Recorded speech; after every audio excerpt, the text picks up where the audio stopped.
Nick Sills and Game Day. God, thank you, man. I love Game Day. Oh, my God. For fans, which I am now, it's one of the best because it's a day of reckoning. No matter what your opinion is, the day of reckoning is here.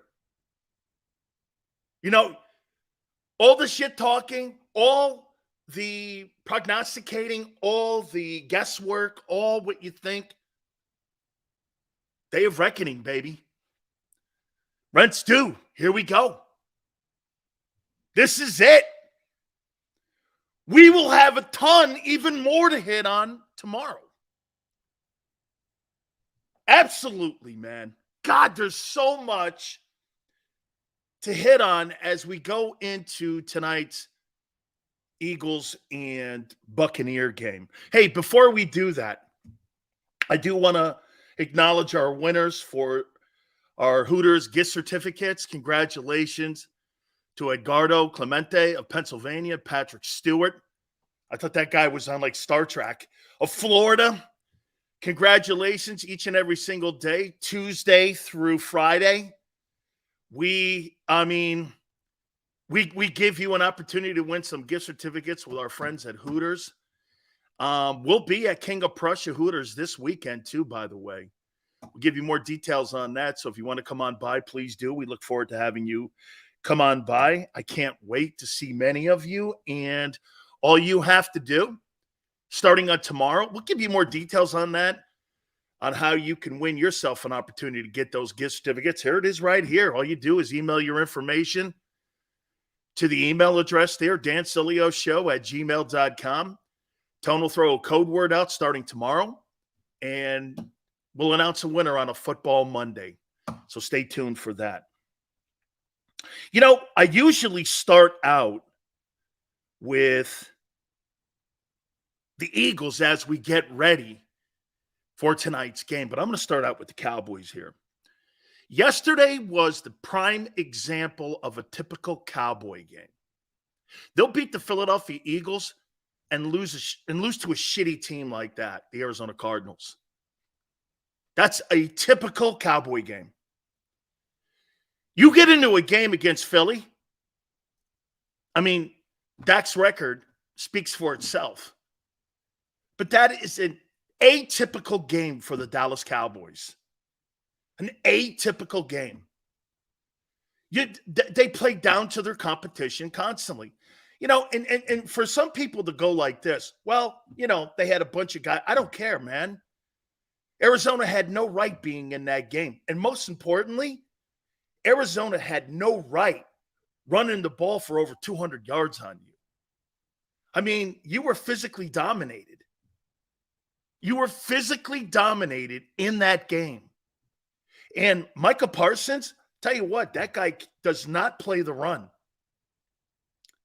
He has no intention of playing the run. They got Bill Belichick next. I mean, you do that to that New England team, New England will pound you into the dirt too. Dude, that was such a atypical Cowboy game. Playing down to their competition and reading the press clippings and listening to Jerry Jones. That's symbolic of what's happened for the last 27 years in Dallas. That Arizona game is a prime example of the last 27 years. Right there. Right there. That is why the Cowboys haven't done shit in the postseason. That Arizona game. I mean, getting humbled is one thing. I mean, the Denver Broncos were destroyed. And you know what? I say this to you. Really? So Sean Payton has been an upgrade to Nathaniel Hackett? Where? They're 0-3. And the guy had to take a knee or he was going to put an NFL record on you in points scored. You're an upgrade? I mean, you could say whatever you want about Nathaniel Hackett. He didn't get 70 put on him last year. I mean, this really was, again, like I told you going into the weekend on Friday, this was going to tell me a lot about a lot of the. By the way, hey, you guys are all crowing around Eagle fans. You better batten down the hatches too, because guess what? You got a ball game tonight. You got a ball game. You know, you're throwing dirt on the Cowboys' grave. Let's see you get out of this Tampa Bay game alive. Before you start crowing and throwing dirt on the Cowboys, you haven't played well. By the way, Tagovailoa is the best quarterback in the NFL right now. It's not even the guy in Kansas City. He's the most dangerous quarterback in the league right now. The most dangerous quarterback. There's no denying it. There's no denying it. He's the most dangerous quarterback in the National Football League. And that guy, Mike McDaniel, man, the quarterback, coach, head coach of the Dolphins, that guy may be a weird dude, and he may come off as like kind of odd, but that guy has absolutely turned Tagovailoa into the best throwing quarterback in the National Football League, and it ain't close. Obviously, health has to be the issue with him, but that surely has nothing to do with talent. We learned something else. Hey, Brandon Staley, you're lucky that Kirk Cousins was on the field, or you would have lost your job today. Stupidest guy in the NFL is Brandon Staley, the head football coach of the Chargers. He got a reprieve for a week. Dude, the Chargers need to fire that guy to save their season. They win in spite of him. Cowboys, Chargers, even the Ravens. This was a reckoning weekend. Dude, you got to play 60 minutes of ball. I love Eagle fans. 70-50 tonight versus the Buccaneers. That ain't happening. You're not playing that good. And after tonight, you know what I love the most about tonight for Eagle fans? Your excuses about it being too early are over. Over. It's over. If you don't play well tonight, it's over. If you don't play well tonight, it's over. Over.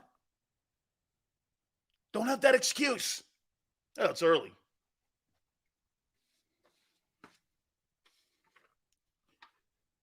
You do not. Let me get into a little bit here with the Cowboys before I get over to what I think happens tonight. Okay? With Bucs and Eagles. I think this is going to be a very competitive game tonight. Tone's like, agreed. Tonight's the night, man. Let's go. Mozzie Smith sucks. When I watch Jalen Carter and I watch Mozzie Smith, it's like watching a guy playing in quicksand versus a guy who's on ice. Jalen Carter is here. Mozzie Smith is somewhere under my shoe like gum. I told you on draft day, that guy's a third rounder. He's a third rounder. I thought he was this run-stopping demon. I thought he was going to be the next Reggie White, according to Jerry Jones. I said, this guy's a third rounder. That guy's not a first-round draft choice.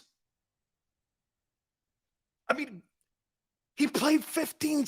He's your first-round draft choice who's supposed to be an impact guy. I mean, he sucks. That guy is not a good ball player. I like hitting people. How about, do you like playing football? Bouncers hit people. Okay? Football people are football people. I just like hitting people. Dumb, stupid, and he's not good. The Cardinals rushed for 222 yards on that vaunted Dallas defense.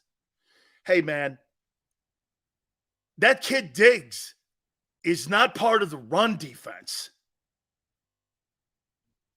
Okay? My man, go Birds. I like that, Maniac. Thank you. I mean, they were physically pushed around. Thank you, Maniac. And by the way, for the Cowboys, that has to be the easiest. Would we not agree? That has to be the easiest team on their schedule this year. And you just got your ass kicked and handed to you. And more importantly, you were embarrassed. Dude, everyone in this league gets beat. But when you get beat up, the Dallas Cowboys got beat up by Jonathan Gannon's crew. Hey, man, kudos to Gannon. His team did get off the bus. Unbelievable. 13 penalties, 107. You got to be disciplined, guys. You gave up a whole football field and field position to the Cardinals. Unbelievable. Unbelievable. Hey, by the way, Kaiser White is a massive loss to the Eagles. That kid was everywhere yesterday. Holy shit. Kaiser White was all over the field. And every Eagle fan in here keeps telling me he sucked. He was one of the number one reasons why they won that game. He was a force yesterday. Kaiser White was a force. He was all over the field. You don't have a linebacker on your roster right now remotely close to him. He was in Dak's face. Dude, did he get he had an interception in the game. Kaiser White was all over the place. You missed him. You're missing him. That guy could play. Jonathan Gannon knew to give him a contract. Gave him $7 million per. That guy is a good football player, man. Dude, that guy is missed. He is missed. Man, I think TJ Edwards is missed, but that guy also is missed. And you may miss that guy tonight.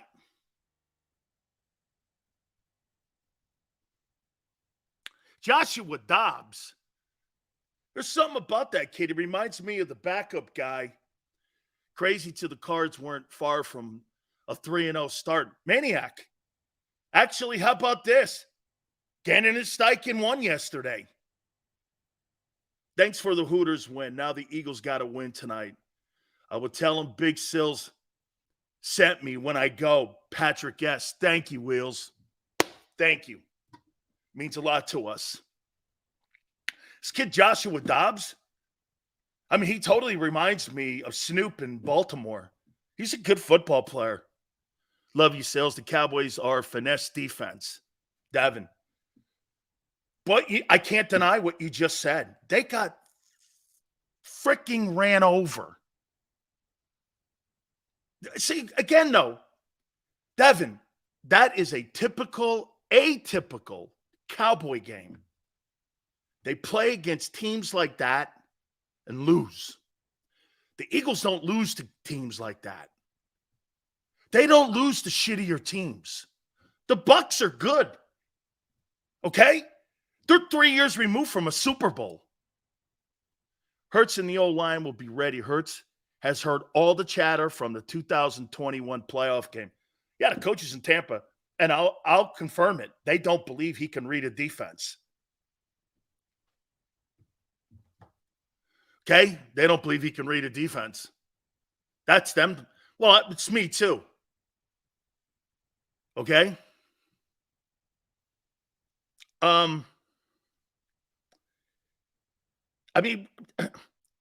That is a typical. And then you got New England. Hey, man, you better put your mouthpiece in, because you know what's going to happen now? You know how teams know how to beat the Eagles now? Throw the ball on them? They got a remedy. How would you like this? The Eagles' issues might be fixed in the secondary with better play and more cohesiveness. When you're getting your ass beat up and a team's running you over, you can't fix that. Like if I was Dallas, I would call it Dominic Sue and Linville Joseph myself and do exactly what the Eagles did last year. I'd hire those two guys because teams are going to run the ball on you. Okay?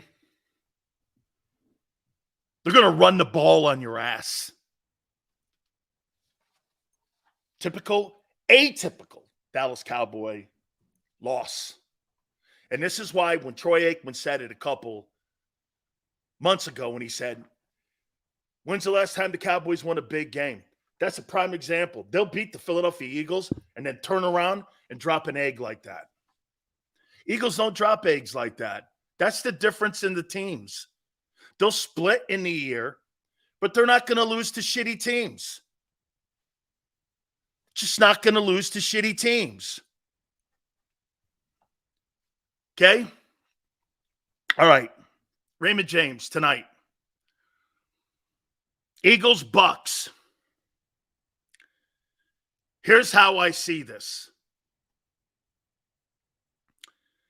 Tampa Bay has played to a 2-0 record, but Tampa Bay has not played a team to this level of talent when you look at roster. Minnesota and Chicago are a far cry when it comes to rosters on what you're going to see tonight. Okay? This is by far the best roster that they'll see. Unlike the other Eagle fans, you're right, Sills. I've been sick over the loss of White. Howie's biggest mistake this year. Could be TJ Edwards as well, too, because you don't have a Mike linebacker as well. See, this Buccaneer team, thank you, Philly. They have not played a team to this level. This is a whole different deal. Vikings, Bears, hey, it's great you won those games, but those two teams are going nowhere as franchises. How about this? You could combine, would you not agree? You could combine the Vikings and Bears roster, and you still wouldn't beat Philly.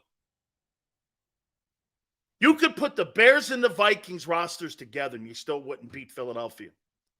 So this is an entirely different group that you're seeing tonight if you're the Bucs and Todd Bowles.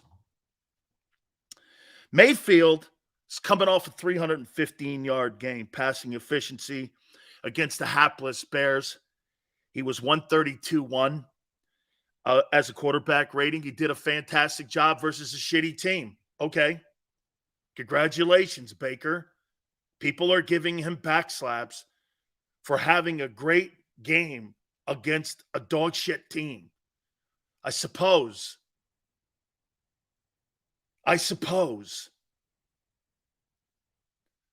Under pressure, he's 71-4. That's fifth in the league.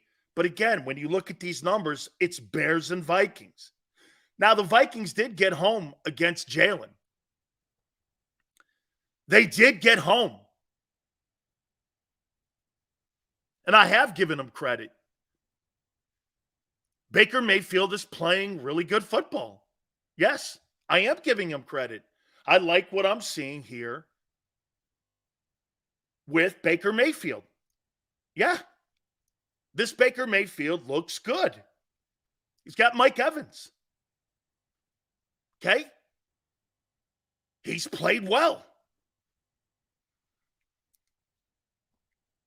Hurts has 363 yards total in 2 games. And when you're in today's NFL, that's pathetic. Especially when you have 2 1,000-yard receivers and a 5th best tight end. Pathetic. Neil, Big Sills, is it safe to say that Jalen Carter's pushing Jordan Davis? I've been watching some tape, and it appears Davis is even using some of Carter's moves? Absolutely. Absolutely. Absolutely. I think they're ping-ponging off of one another. Absolutely. It's going to be interesting to see how Baker responds to pressure for his career. He is completing 61% of his passes, but when he's under pressure, his completion plummets to 45%. And as a matter of fact, that number has kind of changed this year because of the shitty opponents he's played. So when you're playing a roster, that's my point going in to this game.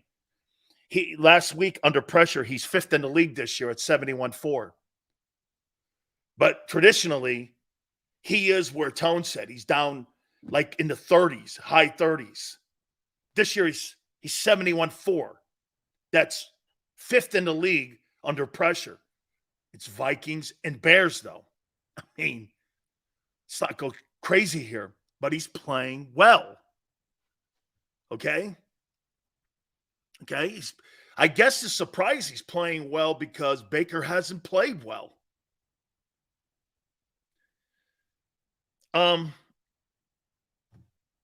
There's no question. In 2 games, Jalen's passing has been sporadic at best. The Bucs are 5th in rush defense. Now, again, Minnesota has no running game. And the Bears, if I'm not mistaken, I think the Bears were 2nd in rushing in the NFL last year because of the quarterback. I mean, the one thing the Bears do well, it's because of Justin Fields is running. If I'm not mistaken, I think the Bears were either 2nd or 3rd last year. They may have been 1st in rushing. I think they're up there somewhere a year ago where they were either 1, 2, or 3 in rushing. So they can rush the ball. And they're giving up 3-3 a game. This is where this game most likely will be won. Because if, and quite frankly, New England absolutely shut down the running attack of the Philadelphia Eagles. Shut them down. Absolutely shut the run offense down. And did a great job defensively. Last year, Philadelphia's secondary gave up 171.6 yards per game. Today, they're giving up 326. Completely why the defense is unbalanced right now. It's just not good enough in the secondary. You're giving up almost 330 yards compared to what you did last year at 171.6. And we're talking about Mac Jones, Kirk Cousins. I'll give you Cousins because Cousins could be in the Fantasy League Hall of Fame one day. But your secondary is pathetic. And you're going against a Hall of Fame wide receiver whose hair is on fire right now. Mike Evans is playing for a contract. For the Bucs to win tonight, the Buccaneers have to run the ball for 80 yards, and Baker's got to go for 320. Okay? I say this. I think the point spread's 5. I still think the Eagles win this thing 27-20. It'll be a one-possession game for the 3rd straight game. This will be close. Because you have to – look, the one thing you're going to take into account here, this is the best team you've played so far. They're 3 years removed from a Super Bowl. They've got talent. Their defense by far is better than yours. And, I mean, that's where the game is going to be won. They've got to get the Philadelphia Eagles off the field where the Eagles have really had a ton of 3-and-outs. You're 3rd in the NFL in 3-and-outs. That's where the game is going to be won. You have a high number of 3-and-outs. Only 2 teams in front of you have more 3-and-outs than you. Okay? You've been stymied versus the Vikings and New England. 3rd most 3-and-outs in the NFL. You. And if you do that, leave the Bucs hanging around, you set yourself up for a potential loss like you saw with the Ravens. Okay? 27-20. Somewhere in there. Okay? Somewhere in there. Okay? All right? Just so you know, okay? So that's how I see this thing playing itself out. Sills, my girlfriend, can you put that up again there? I'm sorry. Tone, can you put that last super chat up, please? Sills, my girlfriend is amazed how much you can talk each day. She thinks you can out-talk most girls on gossip night. Side note, Eagles need a safety and a linebacker. Thank you, Latino Ferno. Thank you very much. My wife says the same thing. Hey, just so you know, my wife goes, I'm not here to debate at dinner, guy. So I'd like to see what kind of scores you guys are looking at right now. Let me guess, 31-17. Who would you have shadow Evans? Bear, you don't have anybody to shadow Evans. You don't have anybody on your football team that can cover that guy. Okay? You don't have anybody on that team that can cover that guy. Yeah, Tone. Joe Mesa's good in final hour of the program. Absolutely. By the way, Gary Cobb, 4:30. We got a full week this week, too. Gary Cobb, 4:30, Philadelphia, Fox 29. Tomorrow, Merrill Reese will give us his thoughts on tonight's game, along with David Hill, the founder of the NFL on Fox. He was hired by Rupert Murdoch to start Fox Sports. It's the 30th anniversary. Wednesday, Joe Theismann, because you have Commanders this weekend, and we will talk to Joe Theismann. That'll be on Wednesday, and we have Phil Simms on Thursday. So we're pretty locked and loaded the entire week, and we appreciate everybody coming aboard. 30-23. Hey, Jalen's going to have to air it. In my opinion, Jalen's going to have to throw the ball in this game to win. You're not going to put a ton of running yards on the Bucs. Their backers are better than you. Okay? Their backers are better than you, and your interior D tackles are playing. Again, this is going to be a really great and interesting matchup to watch tonight. Okay? This is going to be an interesting matchup. 27-24. You guys are in there. Dan, you still think the Cowboys are better? Bears, I'll let you know after tonight. Before you run your pie hole, I'll let you know after tonight. You still got to play. You still got to play a game tonight. You're going to say you're better before you even play on the road tonight against a team that won the Super Bowl 3 years ago. By the way, that's the same defense that shut down Patrick Mahomes. Are you under some guise that defense can't shut down Jalen Hurts? You didn't have a defense that shut down Mahomes. They did and do. And it's the same coordinator. And it's theoretically the same players. I mean, that defense shut Mahomes down.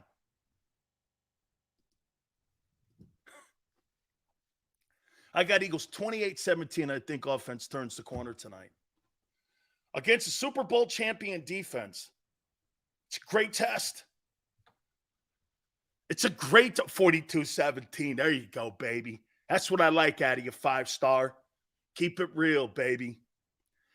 Okay? Keep it real, baby. Turnovers win the game. 35-24, 11 points. Little high. So you're assuming 61-10. There you go, senor. How you doing, man? That's what I'm talking about, baby. Sills keeps gassing up the Bucs. No, I'm downplaying the Eagles because you're not playing that great.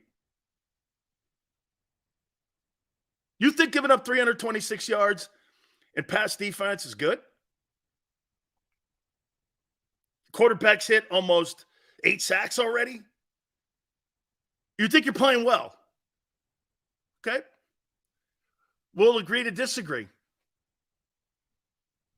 Your quarterback has 326. Tua has 326 yards by halftime.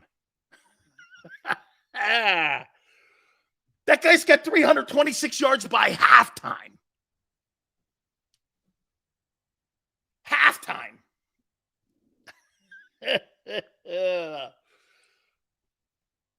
Okay? Halftime. That can't read defenses? Yeah, just like Jalen. You're assuming our defense won't improve, but your linebackers suck, dude. You don't have anybody on the roster now. I say, Dan, you downplayed the Eagles all the way to the Super Bowl last year, which I picked to get to. I downplayed the Eagles even though I picked them in March of that year to go to the Super Bowl. I downplayed my own prediction. Sounds solid take, dude. That's a solid take. So I downplayed my own prediction of the Eagles getting to the Super Bowl. Interesting. Hadn't heard that one before. That's a new one. Oh. I'm a walking contradiction. Sports is a walking contradiction, Nicole. The Cowboys are a contradiction. You don't think the Cowboys have been a contradiction to themselves right now? Sports is a walking contradiction. One week you play great, the next week you get boat raced like Colorado. It happens. See, that's the great thing one more time about sports. All of you out there like to change the narrative in politics. Can't change the scoreboard. Some teams play great. Some teams don't some week. Sports is a walking contradiction in its own self. How do you justify you having the better roster in the Super Bowl and losing it?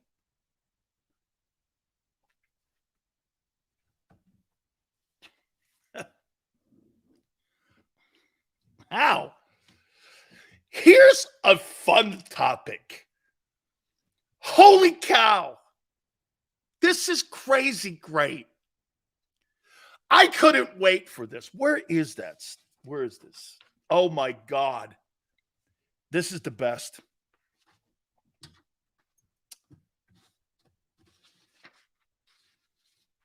Mike McDaniel, man. Unbelievable what he's doing with Tua. Unbelievable. If you had to start your football team and draft one of these two quarterbacks, should be close tonight, 34-14 Eagles final. Yeah, that looks close. If you had to pick one of these two quarterbacks or draft one of these two quarterbacks at Nick Saban, he may have been right in the end. Who would you draft, Tua or Hurts?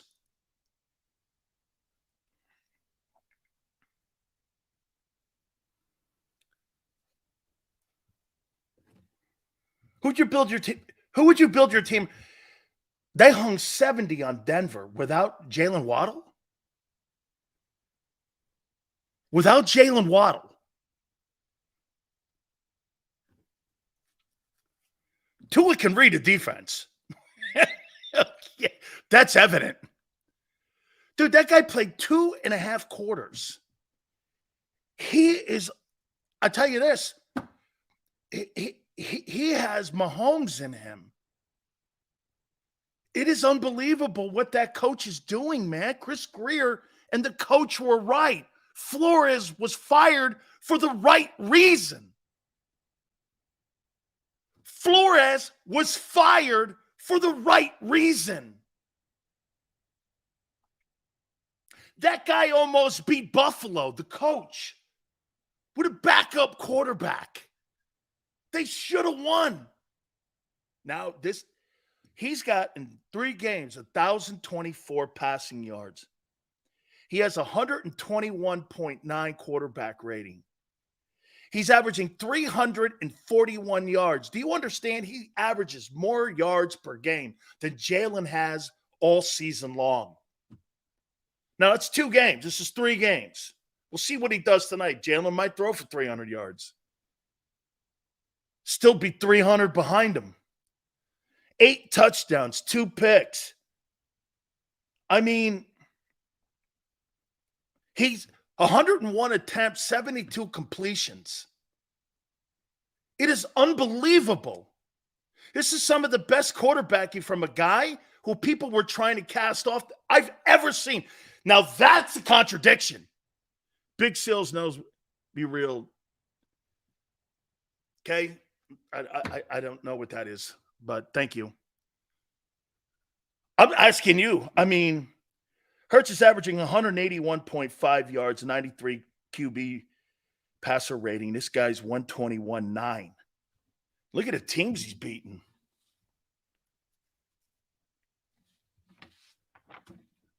I mean, he's the number 1 candidate right now for MVP. He's playing better than the guy in Kansas City. Everything Saban saw in that guy, hey, I may have been wrong. This guy, Mike McDaniel, man, I'm telling you, he's a quirky dude, but he can call a game, man. He is some play caller. He is some play caller. Hey, Tone, can you put up that super chat? I missed it. I apologize. Unbelievable, man. The only thing standing at 2 his way is the turf. Nasty. Unfortunately, it's probably why you pick Hurts. Because Hurts is not more talented than him. That's not true. I mean, Jalen has got A.J. Brown and Devontae Smith, and he doesn't look anything like that. He looks nothing like that. He looks nothing like Tagovailoa. Nothing. Not remotely close. The guy looks like Mahomes more than Hurts. I mean, that guy, when they were saying, I'm telling you, I've never seen a guy turn his shit around like this, and a coach goes in there and changes his fortunes. Just like that. Dude, like he said, Nasty said it. The turf will be his undoing here. Anybody in their right mind looks at Tagovailoa versus Hurts throwing the ball, and you don't see any resemblance. That guy is accurate. He reads defenses. He's got 2. Wait, he didn't have Waddle. And he's got a play caller who's insane great. Insane great. That guy's a great guy. You know, I can't call him a great coach yet, but boy, anybody in their right mind would go like that. You don't think Jalen's in that guy's league right now, do you? Jalen last year didn't look like what this guy looks like right now at any time. This he looks like Patrick Mahomes 2.0. He really does. Tyreek Hill may have been right. I like what McDaniel does, too, at the end of the ball game. They could have put 73 up on him. He took a knee because you know what he said? Karma's a bitch. Comes back on you. This guy's not trying to embarrass anybody, but he is embarrassing people. That Miami Dolphins team is the best team in National Football League right now. They run the ball, they play defense, and they got a weapon at quarterback. They got a weapon. That guy's insane. This guy, I mean, now we'll see how this, dude, there's no doubt. And by the way, I don't think this is a one-off. This is not going to, I don't see this thing slowing down. I just don't see it slowing. Do you see this thing slowing down? I do not. Okay? I do not. Unbelievable.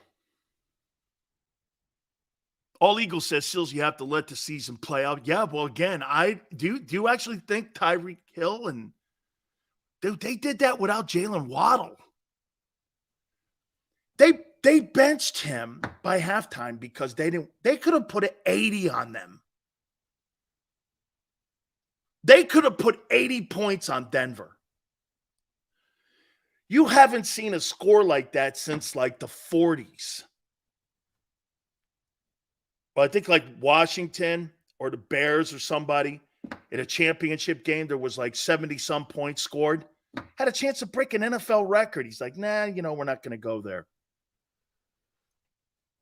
I thought Sean Payton was an upgrade over Nathaniel Hackett. Where? You almost give up an NFL record in points allowed? What kind of upgrade is that called? Dude, a complete – hey, get this. I don't personally think Russell Wilson's playing off. He's getting hit. Their defense can't stop anyone. And you want to know the most important thing that happened? Do you know what happened in that Denver-Miami game? The players quit. They just quit. When I was watching the Colorado game, Sills, you missed two of them. I did not. 42-20. One thing I'll say to you, when I was watching the Colorado team, and I told you Friday they were going to get killed, Colorado's not in Colorado's league. They're not in the league. They're just not in the league of Oregon. And by the way, I have a little bit of advice for Lincoln Riley so that you're not going to be called a racist come Monday. Don't put any billboard material out there for the woke media. Don't say anything that will make you look like you were pushing it in on Colorado on Saturday when you beat the doorknobs off them too. And just answer as little as you possibly can and move on to the next week, or you'll be called a racist by Monday. Dan Lanning, the head coach of Oregon, did nothing wrong. He just motivated his players like everyone else does. There was nothing wrong with what he said. But because we have a portion of our woke media, they tried to label him a racist because he beat the shit out of Deion. I said this to you. He's 3-1. It's a great story. No, Deion's won. Deion's won. Even if he's 3-2, he's won. This is a great story. Whether he beats Oregon or USC, I don't know what people were expecting. You're not at the level of, if Colorado ever got into a game against Georgia, it would be 100-0. Those programs have spent decades and decades building those programs up. Colorado was blown for 40 years. They had no chance. This goes back to, hey, Yale, who was that? Mike Bellotti. This goes back to Mike Bellotti. When Mike Bellotti was building that program with Phil Knight. And by the way, the one thing that I disagree with Dan Lanning, you want to know what Flash is? Have you ever checked the Oregon uniforms every week? You talk about a contradiction in Flash. Dude, these guys have a jersey, and they have a jersey change at halftime. I've never seen a college program wear more different helmets, more different gear, more different shoes in my life than Oregon. The Ducks are the ultimate in Flash. So when he said that, I was like, you got to be kidding me. Okay, I mean, am I right? I mean, Oregon, I mean, they have different color socks at halftime. Right? I mean, I've never seen, I don't know what I don't even really know what their traditional jersey colors look like. He felt threatened? No. He played the underdog role. That's what he did. They think they're this. They think they're that. They think they're that. They're coming into our place. They're this and that. He wasn't. You think Oregon was really threatened by Colorado, and you think that coach was threatened by Deion? You got another thing coming. That thing was never going to be anything but an Oregon win. They wanted to make a statement on beating the shit out of someone. And by the way, with all the eyeballs on it, Bo Nix, he promoted his quarterback into a Heisman race. They did nothing wrong. They did nothing wrong. The media is the one trying to make it into a racial issue, and it's not.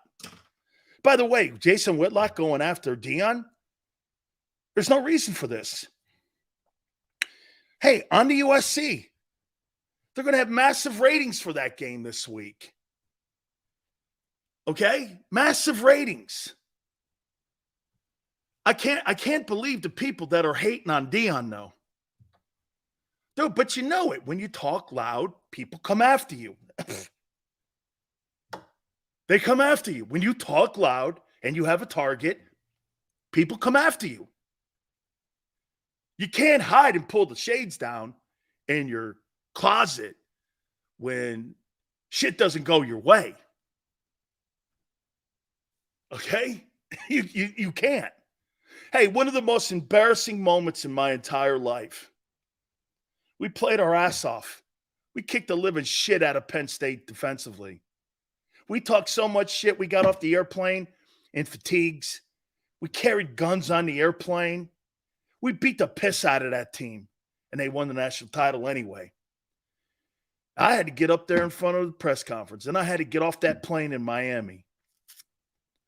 No matter how well I played, no matter how good our unit played, we lost as a team.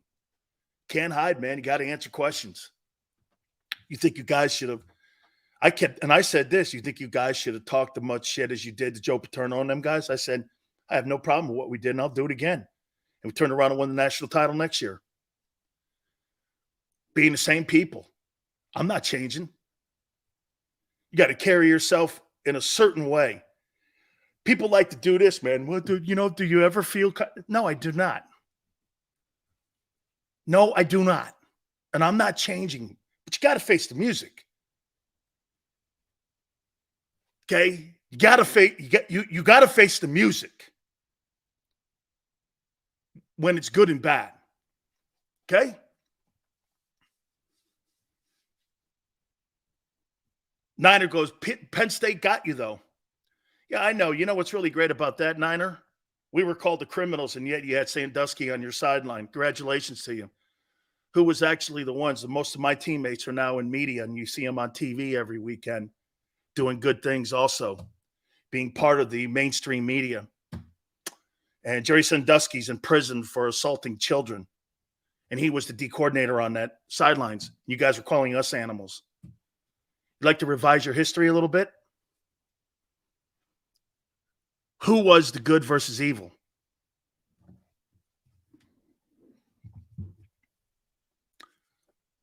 Back to tonight. Hey, I gotta go. Hey. Back to tonight. How many yards does Mike Evans go for tonight?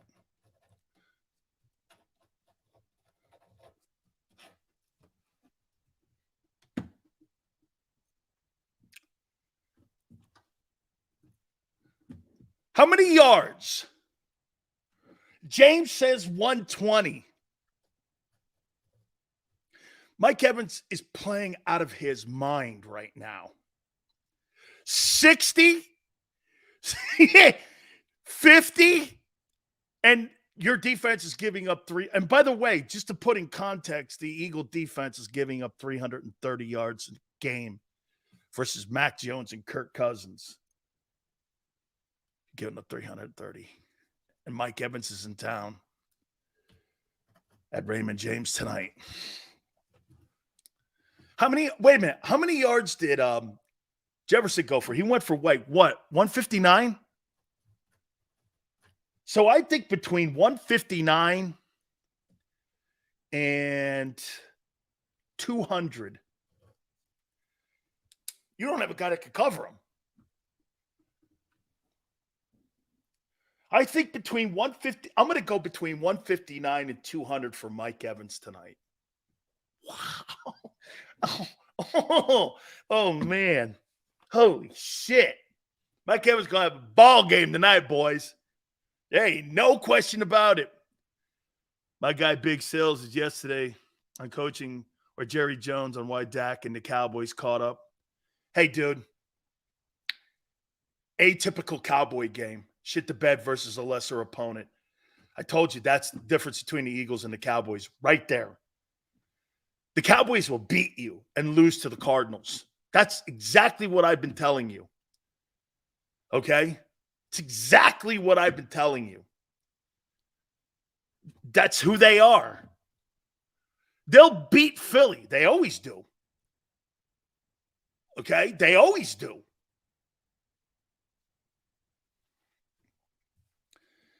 Evans is playing for a contract. Hey, how many yards does Baker Mayfield throw for tonight versus that shitty secondary? How many? By the way, is Hassan Reddick, are we coming around? I will take that bet. Bet he doesn't. Really? Why? Because you have so many great defenders. 225. 450. How many passing yards will Baker go for tonight? Is it going to be a trifecta of 3 straight quarterbacks over 300 yards in the air? I think it is. I would say Baker Mayfield tonight throws for 325 yards. The question will be, will there be picks involved in this? Okay. Why do I think he'll throw for 325? Why do you think I think that Baker will throw for 325 tonight? You guys have an idea? Could be. 1 pick six. That's like, how about this? 325. I would say this. I wouldn't be shocked if Baker Mayfield throws the ball 60 times tonight because they can't run the ball. That's why he's going to have a ton of yards. This is what you don't want to see if you're the Bucs. 350 yards, 1 touchdown, and 3 picks. Because somewhere in there's a pick six going the other way. And then you're talking about makeup yards when you're behind by 14. And then you'll look down at the numbers and go, hey, he threw for 325. Yeah, because he was behind. Because he threw a pick six. You know, the 2 quarterbacks that you played all kept their teams in the game. You know, if you're down for it. Now, then again, you did lose leads in every game. Pretty substantial leads, too. Pretty substantial leads. Ty thinks you're going to hold Baker Mayfield to 225 when you couldn't hold Mac Jones to under 354 yards. Hey, Ty, so Mac Jones goes for 354, and Baker won't go. You don't have a good secondary. You're not good. You're 31st. You're not good. You're not good. Hey, is Bradbury playing? They're putting him in the slot. Is that right? Is Bradbury playing? Has he been cleared to play tonight?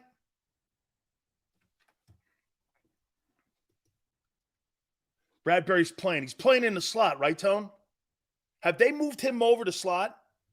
So then Job is going to be over on Godwin? It has not been confirmed that he will play in the slot. Fantastic. Fantastic. Don't tell anybody. Make that a game time move. Don't tell anybody. Absolutely the way you want to go with that. Job is on Godwin. I'm going to Godwin a lot. Job's not good. Okay. How about this? Job's got a lot of learning to do. And he's not very good. Today, maybe just, could it be he needs reps? Yes. Okay. Could it mean he needs reps? Probably. I think Slay covers Godwin and Bradbury covers Evans. That's probably the way to go, Tone.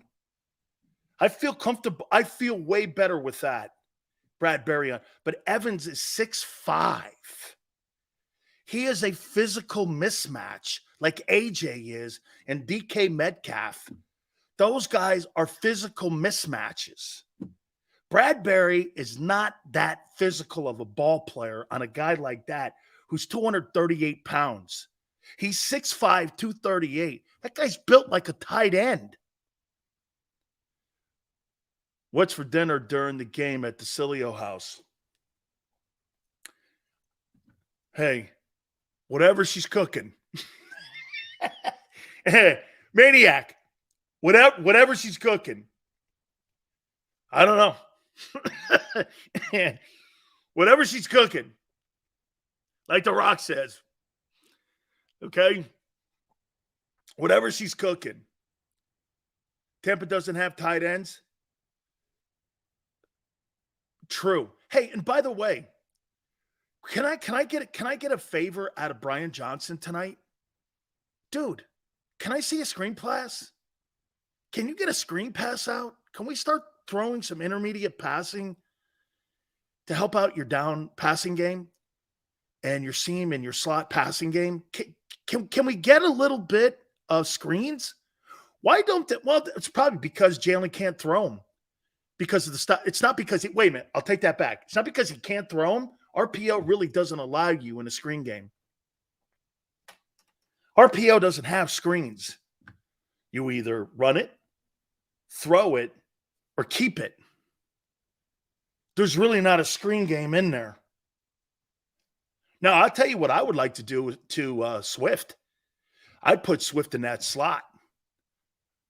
And because Quez is out, I'd like to put DeAndre Swift in that slot and have him in that slot position.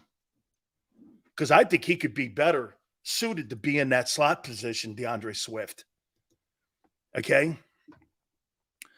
K-Dot in the tight end for the Bucs may not be top 10, but the Eagle linebackers, that's such a great comment by Tone. Hunter Henry and the New England tight ends weren't anything to write home about, but they annihilated the Eagle linebackers. You guys are making it sound, that's a great point by him. Cade Otton is a better player than what you have at linebacker currently now. That's correct. That's a matchup. And they'll go there. They'll go there with that. It's totally true. That's right. It's not about star players. Sometimes it's not about the star player. I mean, look at the Dolphins yesterday when they ran the ball. Hey, Tyreek Hill, 54-yard touchdown catch to open the game. The true story, Tone, who was the guy that ran for like 200 yards for the Dolphins? He was him and Tua were the real story in that game. The Dolphins had a back run for 200 yards. The Miami Dolphins, who I couldn't tell you the last time they had a 200-yard back. Ricky Williams?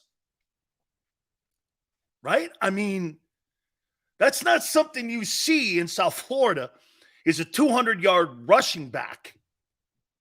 I mean, Dan Marino never had that. He had a dude named Kareem Abdul-Jabbar. Really? I'm not kidding. He played at UCLA. As a matter of fact, he played at UCLA and he was a running back during Dan Marino's time. It's crazy, but it's true. It's not the new player. Okay? That kid was great. A kid was great, man. That's a great comment by by tone, because he's right. Their tight end. Their tight end. The Buccaneer tight end is better than your linebackers. It's true. Here, look. The Bucs beat you in that. Wide receivers versus your secondary, they own you. You're going to stop the run, and I believe you're going to get pressure on the quarterback. Hey, for the record, Josh Sweat's your best, and I said this last year, Josh Sweat's your best defensive football player right now. He is your best player. You got a budding star in Jalen Carter, and you got a guy who's turning the corner in Jordan Davis. The rest of them, Fletcher's playing good. But the rest of them, Sean Desai has really done a nice job. Okay? Has done a really good job. I think Fletcher Cox has played well, too. Milton Williams has played well. We're going to look at week 3 of the NFL leading into tonight's games. I think it told us a lot about really where teams are. And also, I think it told you a little bit about the NFL. Eagle fans think they're going to blow out the Bucs tonight. I'm pretty sure everyone, including me, I thought the Cowboys were going to blow out the Cardinals. I thought the Ravens would win. How about the Jags getting boat raced in Jacksonville? I think the Jags are 1-2 now. Shit, dude. Better start getting that thing going, man. Okay? Better start getting that thing going.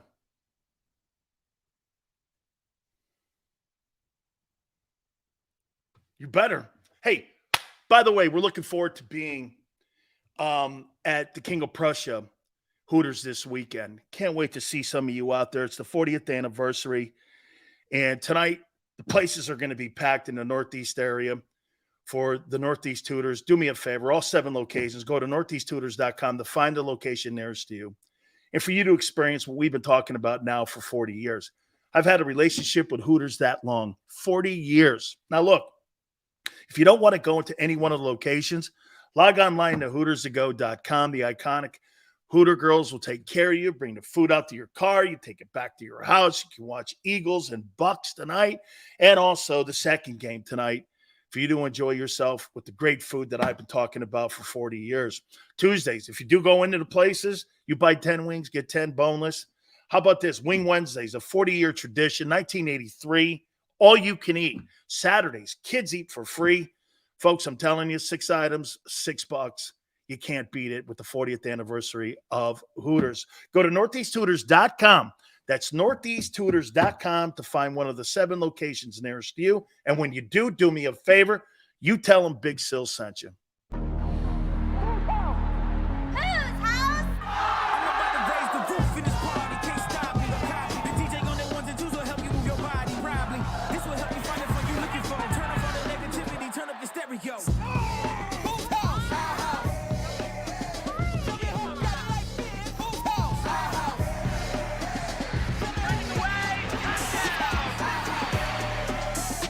Football and Hooters, the perfect pair.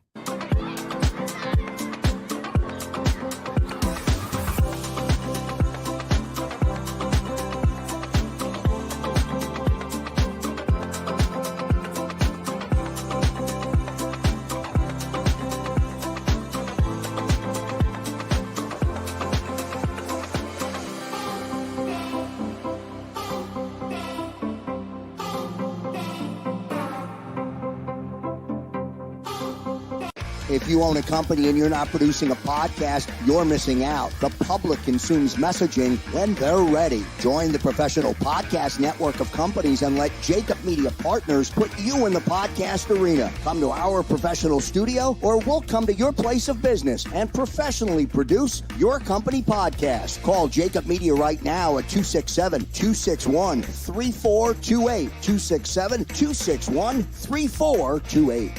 Heading down the shore, have a ball once more. Here, imaginations run wild and time stands still. Because here, you can find the best of the Jersey Shore, all on one 5-mile island. So leave the old you behind and get lost in the woods. Wild, wild, wild weekday. Score and save in southeastern PA and Delaware with Colony Pools this football season, and let the experts close your pool with a custom Merlin safety cover in green for the birds. And if you join our Winter Watch team, we'll give you another 20% off, and Colony Pools will handle it all. Keep your tiles on your pool, not in your pool. Fly with Colony right now, Birds fans. Visit flywithcolony.com.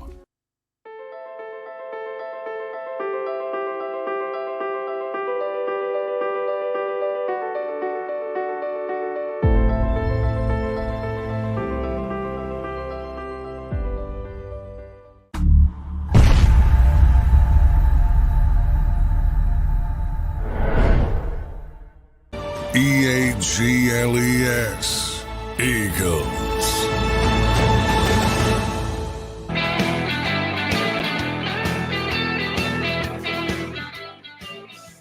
Big Sales Hour number 2, Gary Cobb, Fox 29 in Philadelphia, bottom of the hour as always on our Mondays. Going into a game, usually coming out of a Sunday game, but Gary's going to give us a preview for tonight's game. Also, Joe Mesa, who is the proud sponsor of our road to Vegas and the Super Bowl, will join us at 5:30. That'll be in hour number 3. Tell you what, man, I'm not a Taylor Swift person. That was pretty cool. She looks genuine, man. You actually think she's worth $800 million. She's got like the biggest, am I right, Tony? She's got like the biggest Instagram following on the planet. Who cares if it lasts? It's not the point. That's an awesome catch. Best catch that Kelsey's ever had in his entire career. I would say. Good for him, man. It looks fun. They're young. They're both 33. Who gives a shit? People are so critical of that. Well, she'll dump him and drop him on an album and say he broke her heart. Whatever. Who cares? Great. You're going to be on a Taylor Swift record for infinity. Great. Yeah. Hey, man, it's better to be known than never known. Who cares what it is? Okay, I mean, right? Who gives a shit? I can't believe the arenas and the stadium. She doesn't even do arenas anymore, right? This chick like sells out stadiums like Arrowhead. She don't need this guy. And she looked pretty cool. She was jumping up and down. She looked like they were having a good time. Good for them, man. People are so critical of dumb shit today. It'll never last. He'll be on a record where she'll start talking shit on him. So what? Jesus criminy. People are so judgmental of people's private lives. Who cares? You see, that's the stuff that moves the needle. Right there, that kind of shit. And I hate that. It's dumb. I don't give a crap who he is, what he's doing. That's like saying this. Hey, that's why people care about whether or not a player's gay or not, because of that kind of stuff right there. That's the kind of shit that moves the needle with people. Is he gay? Is he not? Is he dating Taylor Swift? Is it? You think it'll last? What do you? I mean, really? It's you.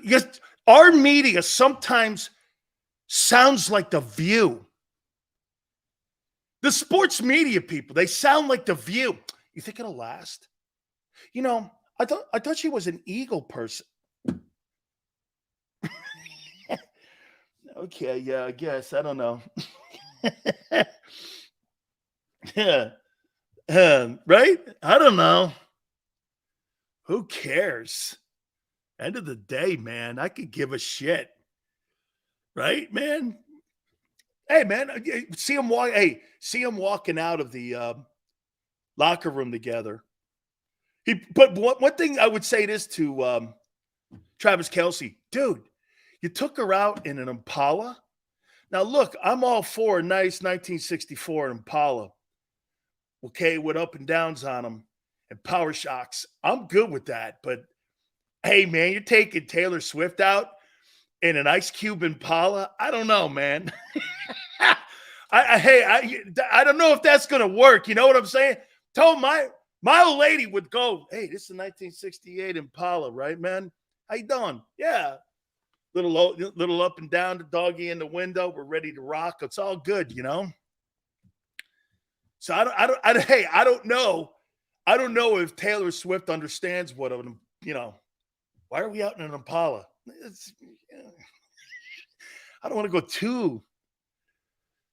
Dude, hey, Steve, just so you know, my grandfather owned 6 of them. We had 6 Impalas. No lie. One of them we used as our lobster car. We put all of our stuff in it and all our gear in it. White Impala. Stunk to high heaven with fish. He had a green one too, and I think he had a black one. Yeah, I loved Impalas, man. My grandpa loved them. Totally, we had him totally. Then he got a Buick. Yeah, you needed to take a chick like Taylor Swift out in a Lamborghini or like Bugatti or something, right? He's got the dough. Anyway, I'm gonna throw this at you here. Here, let me see if I'm gonna say this about the Cowboys here. Then we're gonna look at week 3 of the NFL. All right. Like Harvey Two-Faced.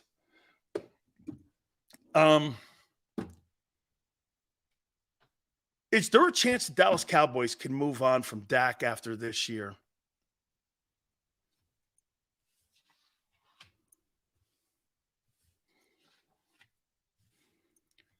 You think the Cowboys could move on from Dak after this season? How about this? Would you have that if you're Jerry Jones? Could you have that conversation? Now, the question would be, where are you going if you replace Dak? Okay? What will stop the Cowboys from not having that conversation?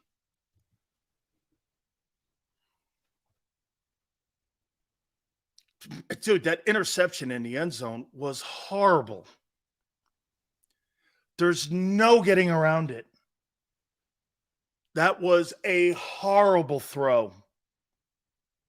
Horrible throw. How many times they get into the red zone?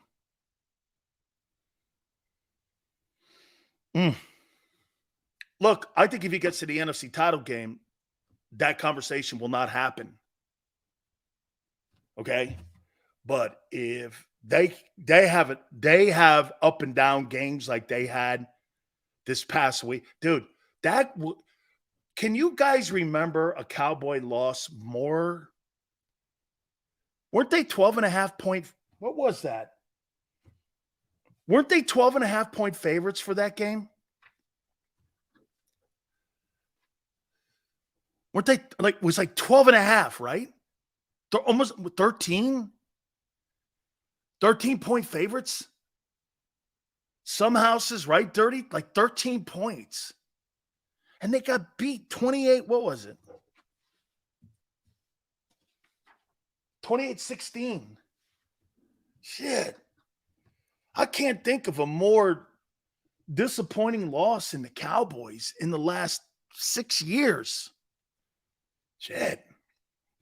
Not counting postseason. Maybe that Saints game where they didn't score a ton of points down there and they got beat by like Tyson Hill or some shit. Right? 28-16. Joshua Dobbs out. He didn't play spectacular. But man, I mean, you got to be better, Dak. Dude, if you're Jerry Jones and you're Stephen Jones, hey, who do you think will be on the Cowboys next year? McCarthy or Dak? Or will both be gone or both back? I mean,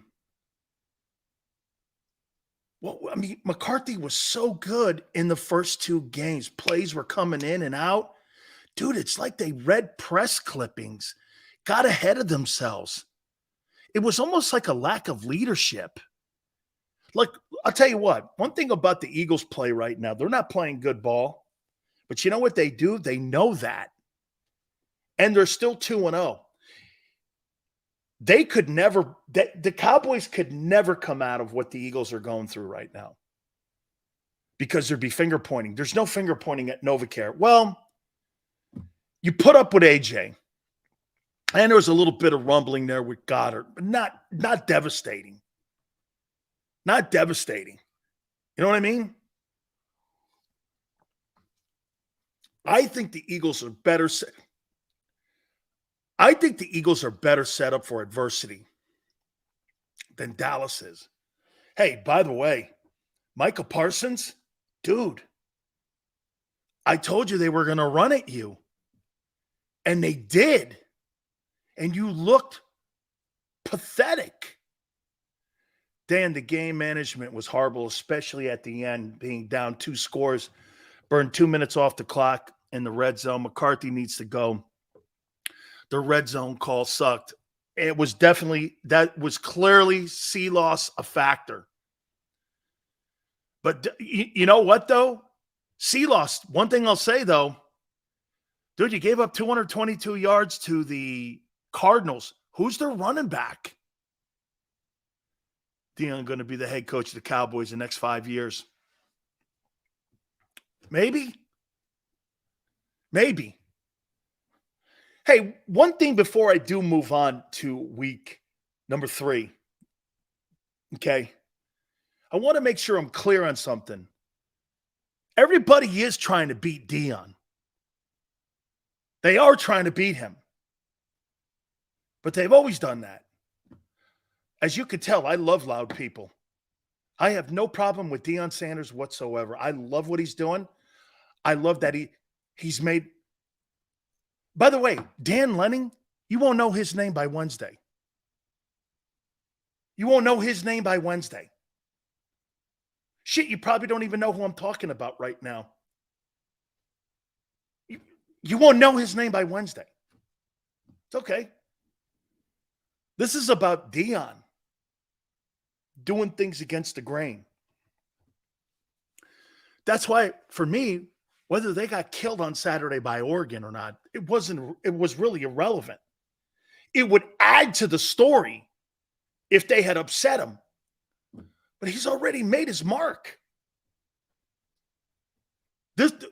Totally, he's won this thing. Don't make it more than it is. His team's not good enough yet. They'll get there. This is the worst they'll be.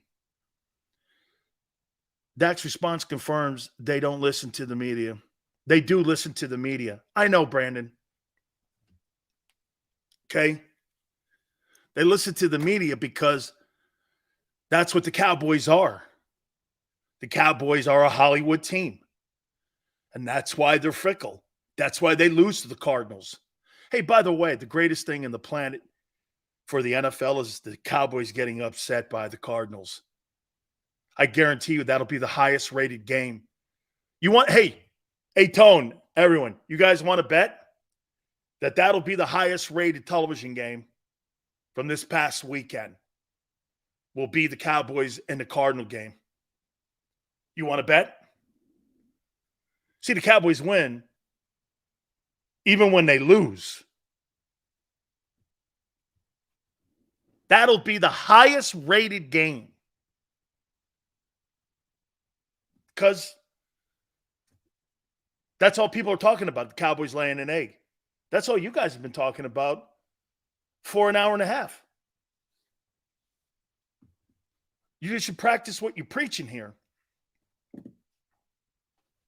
Cowboys suck. Cowboys laid an egg. Cowboys did this. It's been going on for an hour and a half, even in our own show. Because we hate the Cowboys. That's right. Half America hates Trump. Half America likes Trump. That's why Trump is polarizing and carries networks. It's not important if you like him or not. See, to me, I don't give a shit about that. It's not about liking someone. It's content. Most people in life are sheep. You pick a side. Me, I pick polarizing.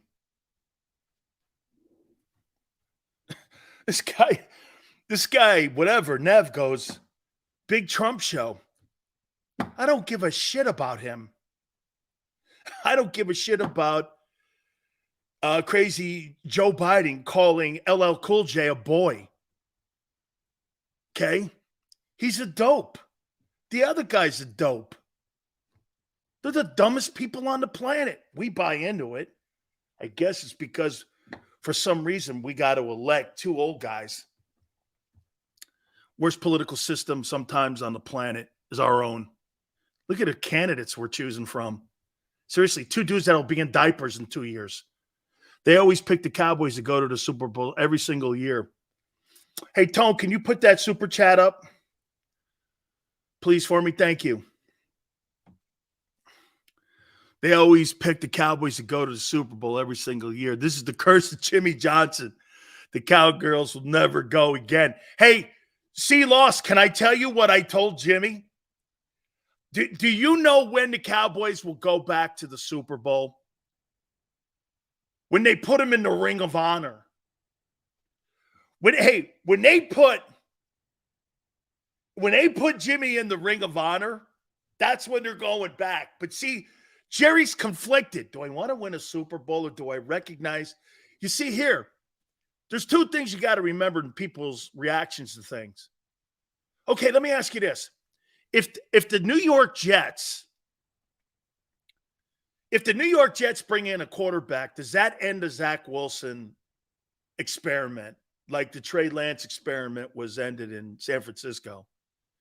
The moment they bring in a quarterback, doesn't that end his time in New York? And that you have to finally admit that that guy is just not going anywhere? Okay, you have to admit it. So you bring Carson Wentz in, Zach Wilson is done in New York. And he'll have to go somewhere else to try to resurrect his career. It's the message on the wall and everyone knows it. That's why they haven't run to it. And now you got beat by New England and you're giving up. How many points was it? You give up 15 points. If I played defense for the Jets and I gave up 15 points and lost a game, I might have an ass with someone. I gave up 15 points and lost an NFL football game. And our offense couldn't score 16 points to beat them. Shit, you could have used some of the Jets' third-team guys to get some points on the board. Hey, you might want Mike White back. I don't know, right? So that experiment. You see, if Jerry Jones puts Jimmy Johnson into the Cowboy Ring of Honor, do you know what he's admitting? Yep. Here's the guy that built the Cowboys. Not me. I'm the guy that sells the Cowboys. He's the guy that built them. And we've never been able to duplicate him. All the players that they've drafted, all the players that they've given money to, all the players they've overpaid, all the coaches that they've hired, they've never been able to replace. Isn't this crazy? Hey, isn't this crazy about the Cowboys? For 25 years, the Dallas Cowboys had two coaches, Tom Landry and Jimmy Johnson. Okay? Think about this for a second here. The Dallas Cowboys for 25 years had two coaches that won 4 Super Bowls. Okay? Jimmy Johnson, Landry. After that, Switzer was kind of the caretaker. And look at all these guys. That's a typical Cowboy game. The Eagles don't drop games like that to shitty teams like the Cardinals. They just don't. That's not what they do. That's what separated them since 2000. They're not going to drop a crappy game unless there's injuries or what have you, like with Hurts last year. The Cowboys go into a game like that and get run over by Jonathan Gannon. Let's bring G Cobb in. Holy cow, man. Yeah, that was a classic, you know. But I'm telling you, you know, part of it is Jerry's too close to, you know, Dak and those guys. They're not feeling that heat like they need to feel. Come on. Dak knows he's not going anywhere. And, you know, really, you need to feel the heat. I mean, the good teams are not going to permit that. You know, people be looking up. They're going to be changes and things. Those guys are not in that. You see that there's not that sense of urgency. I mean, did you see the guy on the sidelines? CeeDee Lamb quit on the play, turned and looked to the referee because he was trying to get a call. And I'm going like, Michael Irvin even told me, he stopped playing. Come on, you don't do that, man. See, that's lack of that discipline and mental toughness that you got to have if you really want to be a champion. And you know what? As a coach, as much as you would like to, you can't be buddy with your players like that. You cannot be huggy, buddy, ha. No, there's got to be that side where, look, we produce here. You know, that's what we respect. We respect guys that produce. And that's it. Meaning, like, I mean, you know, yeah, we love you. Yeah, because you're producing. But you're not producing. I'm sorry. There's no jokes and all. No. See, Gary, that's what they do great in Philly. They fall in like with their guys. Yeah. Not in love with their guys like that's Jerry right. does, you know? Yeah. Jerry is always like, I think this goes back to Jimmy a little bit. And I'll tell you why. I mean, shit, you know what he was like. I mean, Jimmy was the bad guy. Jerry was kind of like the guy that went, hey, man, it's all good. Yeah. And he's lost that dynamic of the he's guy lost it because that told him no. Yeah, you have to look at Michael Jordan with Phil Jackson. Yeah. Look at Belichick with Brady. There was always that one guy in the building to tell him no. That's right. And this has been the problem with Jerry since Jimmy's left. No one's told him no. That's the problem. And, you know, you just got to keep that little gap there between, you know, you and your players, you know, where, you know, this coach here, yeah, well, you huggy now because, hey, you had 3 sacks the last game. You're producing. You're playing great. You're working hard. But once that's there, hey, man, look, you're not here because, you know, I got kids.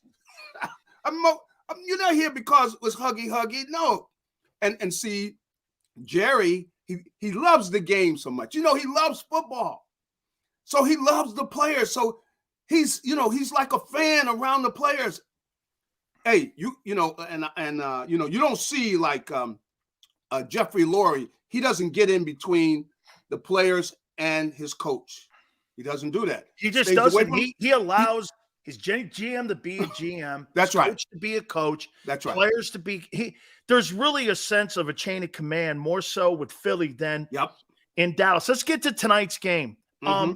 What are your expectations tonight as they're in Tampa now against a pretty damn – hey, this defense is the defense that stopped Patrick Mahomes a couple of years ago that won a Super Bowl. That's and right. Gary, pretty much the same personnel is on that defensive side of the ball. Mayfield's playing better, but what are you looking for tonight? Well, you know, they got a challenge on their hands, and this is not going to be anything easy, man. I'm telling you, because you know you've got, you know, Bowles over there, who is an outstanding defensive coordinator. He likes to do these zone blitzes, you know, where he's going to blitz, but he doesn't want to give up the big play, so he's got a zone behind this blitz. And a lot of times he, you know, like who is it, Antoine Winfield, he loves to blitz him. So if he's anywhere near the line, you know, he could be coming, and they will play a zone behind it, so they're not going to give up the big play. But you'll be able to, you know, if you recognize it, there's probably a guy in the flat will be open. You'll be able to get rid of the ball, but you won't be able to go down where you're going deep like they're playing man-to-man. So he doesn't do that. And you know, they got Vita Vea there in the middle, who's hard to move. So if you're going to run inside, you know, it's not going to be easy. And see, he's got a size advantage tremendously, you know, over, you know, Jason. I I don't really think Jason Kelsey's played that great this year so far in the first 2 games, and he's arguably got the best nose on him. Yeah, in the game right now, and That's right. they're in the top 3 in rush defense right now. Yeah, so running the ball is not going to be easy, and they're going to have to take what they give them. Like this is where Jalen's got to step in there and take those short passes. Whether you're working to the tight, to the tight end and everything. They got some good linebackers with speed and everything. So what they're going to have to play well, and he's going to have to take what the defense gives them. It's not going to be where they're going to be. They would love to be able to just get up and start chunking the ball deep and everything. It's not going to be there. So they're going to have to win this game because their focus. He's putting the ball on the money. They're catching the ball. When they get an opportunity, they get a little room to run and screen and draws and things. They're just going to have to play a very good game because this isn't going to be easy. Now, the big thing I think it's going to come down to is they got to force a couple turnovers, and Baker hasn't been turning over the ball. That's why Tampa Bay has been winning. They've got a good defense. They got a good running game. They got 2 very good receivers out there, and Evans is spectacular. Yeah, Evans is, he's 6'5", 230 pounds. Man. And if he's one-on-one and he's, if he's one-on-one with a guy, they will throw the ball. He's going to throw the ball to him. So he gets Gary from a year ago. Get those balls. Last year, the pass defense in Philly gave up 171.6 yards a game. And so far, over the first 2 games, they're surrendering 326 yards a game. So, and you got Mike Evans who, and I told you this last week, Mike Evans, Gary, there's only one guy that's got more 1,000-yard receiving years than Mike Evans, and it's Jerry Rice. I mean, he's an underrated guy. He's 6'5", 238. Yeah. I mean, do you put Bradbury on him? Do you put Slay? Do you rotate? Well, how do you try to stop him? I don't think they will rotate, but I would love to have Bradbury on him. He's been playing some slot, so time he's going to slot. I would have no problem. I think they might try to do that some, where you try to get Bradbury on him as much as possible because he's the best matchup. They're similar height and similar weight and everything, so that's the best matchup for the Eagles. But the big thing they've got to do is, they're going to have to play much better than they've been playing. You cannot play as poorly in their pass defense as they have been. They got to tighten things up because I think their pass rush can get there. See, are you concerned about Reddick not having any sacks as we get ready for the 3rd game? Obviously, his injury. I'm not. Yeah. There's no shade on it. I'm just saying that. He's been a non-factor. I am concerned. I know I didn't expect much out of him because of the hand. Because if you can't grab the guy you're rushing, it's tough to pass rush if your hands aren't right. So I expect that they gotta find a remedy for that. I mean, they got to do something. They need him to start coming on because the young kids inside, you can't say enough about how well they've come along and they've been able to produce, but. They got to get more from outside, and you like to see Hassan. You've gotten some stuff from Sweat, but you need Reddick to make some noise tonight. You definitely need that. But this is going to be a game where they need to force a couple of turnovers because I think that's going to decide this game. If they, of course, the Eagles cannot turn the ball over, but turnovers, if you ask me, are going to decide who wins this game. How about this, Gary? If you go back and you watch the 22, and I did, and, you see that Hurts is getting hit more. They've given up 7 sacks already. And you brought up Winfield and Todd Bowles, who likes to bring interior pressure. One of the things that Jalen has still been working on, because one of the things people had a question on him was in his face pressure in between the A-gaps. Yeah. And to me, because the running backs have been so pathetic this year in the backfield and pass protection, we can look at the 5 guys. It's not been great. But if you look at the backs, they're some of the poorest graded guys in the NFL. That's got to be a concern too, because like you said, Bowles is going to bring pressure. That's right. And they're going to force him to move out in the perimeter, and they're going to move him around tonight, I think. Well, that's what the teams that have played them, and both teams Yep. have come with 6-man blitzes where, you occupy all of the linemen, and then, the back, most chance he's got to pick somebody up. And so they obviously don't feel good about the Eagles pass blocking with their backs. So that's why, they're all bringing 6 men. And, they like to send Devin White. Most of the time they like to send him in the blitz package. So he's going to get a chance. He's going to be coming. They like the blitz. So there's going to be some blitzing. And what Jalen has got to do is he's got to take what they give him. He's got to read it quicker than he's been reading it, because it's been where he's looking. Then all of a sudden his head goes down and he's looking to run. But because they've been blitzing like 6 guys rushing, all the holes everything's closed up. And so it also allows them to, if he's running where he's faking that handoff and taking off, they're taking that away. And what they're doing is they're making Jalen play the quarterback position from the pocket. And so far he hasn't done a great job of it. But that's what you could see, that's what they said. We're going to keep him in this pocket. We're not going to let him beat us with his legs. And we're going to get to him so he doesn't get a chance to throw the ball downfield, even though, he's had a couple of completions down there. But for the most part, they've taken away his running, and they've taken away most of the deep balls, and they made him throw short, and he's really struggled. So we'll see how he does tonight. Hopefully he'll play much better. You brought up Mayfield, and just some numbers on him. Now, again, it's the Bears. The Bears suck. They're terrible. He threw for 315, 132 QB rating. Mm-hmm. He did a fantastic job. And here's something, too, that most notably with him. Now, look, it's the Vikings and the Bears. This is a whole different animal tonight when you're taking on a roster like the Eagles. So it's going to be a complete upgrade when it comes to the roster that he's going to be. But here's the one thing where I think he's improved so much on. Under pressure, he's 5th in the league right now, 71.4. So to me, that means, they're putting him in a position where they're not asking him to have to carry the mail for the offense. Even though, Gary, the one thing that team does struggle a little bit on, last week they got a little bit of a running game going. They got around 75 yards last week. First game against Minnesota, they couldn't get anything going. But he's been protecting the football, and when Mayfield protects the football, he keeps him in these games because of that defense. Yes, he has been standing in there and making good decisions. And, times he scrambled a little bit, but he hasn't really just one time I know a guy dropped the pass, which should have been picked off. But other than that, he's been taking care of the football. And really, if you want to win in the NFL, that's one of the things you got to do. If you're turning the ball over, you're not going to win in the league. And obviously, they've sold that to Baker. I told him to be conservative, and he knows, look, if I got Mike Evans out here one-on-one somewhere and I'm throwing it downfield, that's worth the risk. The guy's 6'5". Either he's going to catch it or nobody's going to catch it, especially if he's one-on-one. So he's going to go to him. And then, you've got, what's his name coming across the middle? You got Godwin, who he's going to be looking for. A lot of times it's going to be either Evans or Godwin for the most part. And Godwin's is a guy who's tough.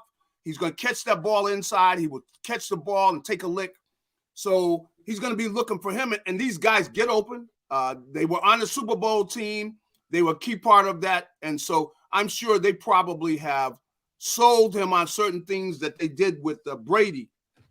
And they let him know, look, you got to have that ball here. He's letting that ball go on time and everything. And they're making sure that it doesn't get picked off if they don't catch it. So, Gary, my producer Tone brought up something here too. That kid, Cade Otton, the tight end for the Bucs, he's not a household name. Correct. But the Eagle linebackers have struggled in covering. I mean, if you look at Hunter Henry and even in the other guy with the Patriots, those guys ate that middle zone up entire time. And to me, this Cade Otton, he's a better player than anything Philly has at that linebacking position right now. So, that may not be a household matchup that they're looking at Bradbury and Evans, but here's a part of the game where you go like this. Well, what's the weakest part of their defense? It's their linebacker core. That's right. So he doesn't have to be Travis Kelce. He just has to be effective in there to move the chains and to help the running game. Yeah, you're right. You saw the kid with New England, who is he's not a great player, but he ran the routes, he caught the football, and that's all they need. And I would imagine they are going to attack them there because they're just not solid. They don't do a good job of communicating. It seems they are not aware of where everybody is. Like, you got to know where the tight end is, so you know where he is all the time. So you're right away ready to take advantage of, make sure you're in position because he's the one closest to the middle of the field. And so he could get open quickly, and you got to make sure either you jam him or you cover him. You cannot be just not aware of where he is when they do a play action fake. Two last questions for you here. Do we agree tonight's game, that excuse then about it's early after week 3 is over? And because as you and I know, 3 games is a trend when we get our game plans for Wednesday, right? We sit in our team meetings, Gary, we get our game plan. They give you the last 3 weeks of the season of the year that the opponent you're playing. You see what they like to do, I formation or brown set, red set, what have you. We know what teams' tendencies are. That's right. Are we going to know a little bit more about this football team after tonight? I definitely think so because, if they were to lose this game, if you think I would be surprised, no. Because what you just talked about, the pass coverage has not been good. Baker Mayfield he's got a good arm. He throws the ball. And the thing I would be telling, and I was joking with the guys telling them, look, get your hands up because he's not that tall. You can knock some of those passes down, and they're going to need that because he has been on the money with his throws. He's got a good arm. He knows this offense, and it seems like he's playing confidently. So it's going to be some batted passes or something, but they need turnovers in order to beat the Bucs. And I think this is going to be a close game. And if the Eagles lost this game, would I be shocked? No, because they got to play better. Jalen's got to play better. The defensive secondary and especially the linebackers. You think Hurts has to win this game tonight in the pocket? Yeah, I think so because I think they're going to make him stay in that pocket. I think they're going to make him beat them from there, and so he's going to have to be on the money with his throws. Read the coverages they're in. He's got to take care of the ball because I think turnovers is going to decide it. So it'll be a battle between whichever one of those quarterbacks plays the best. Okay, so like when you and I were in high school and we were playing Rippawam or West Hill and we put 70 points up on someone, that was like kind of not a shocker, when you put 70 on a team, right? You're beating the hell out of Rippawam, 70-0. You're like, hey, that's just Rippawam. I mean, to see an NFL team, Gary, put 70 points on somebody, man. I mean, and they took a knee. I know. It could have been worse. They had plenty of time to score. Tua played 2 quarters. I know. I tell you, Miami, they're showing some things, but Denver, come on, are you kidding me?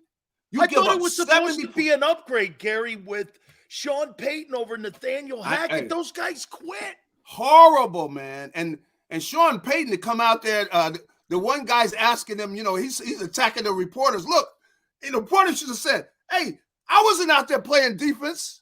What are you mad at me for? I mean, that's just horrible.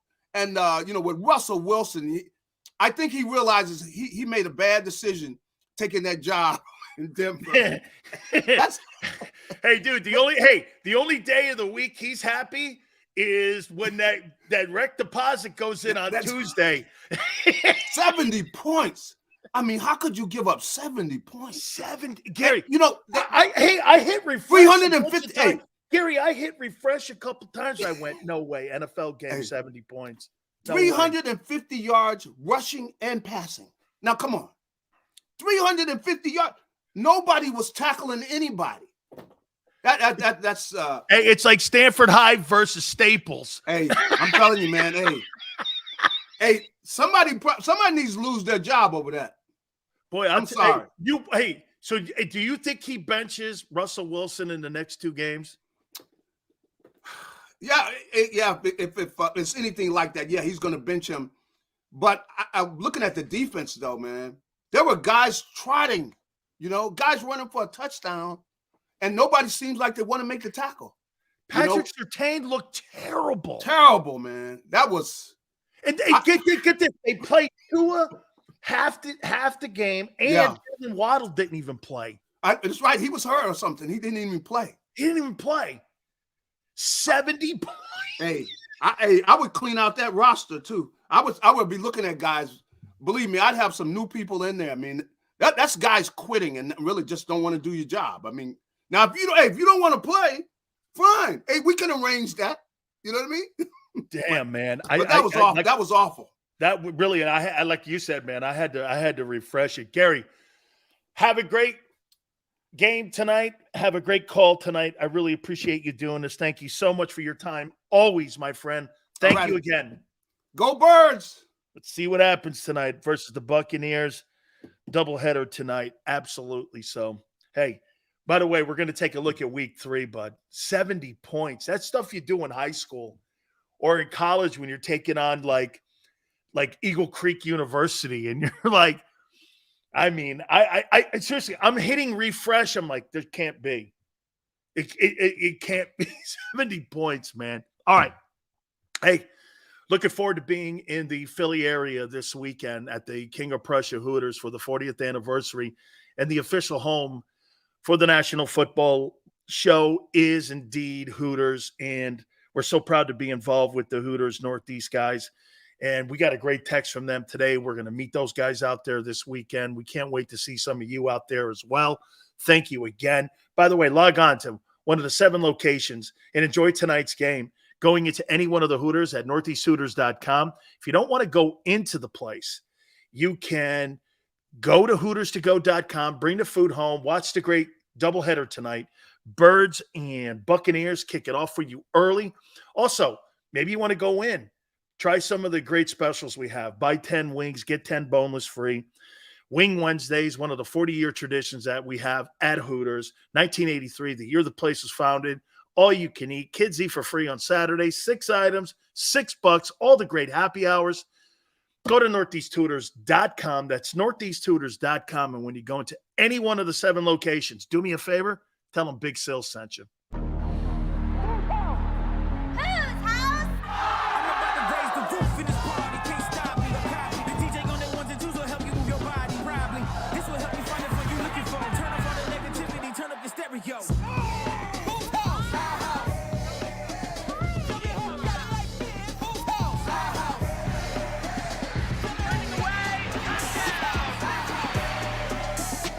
Football and Hooters, the perfect pair.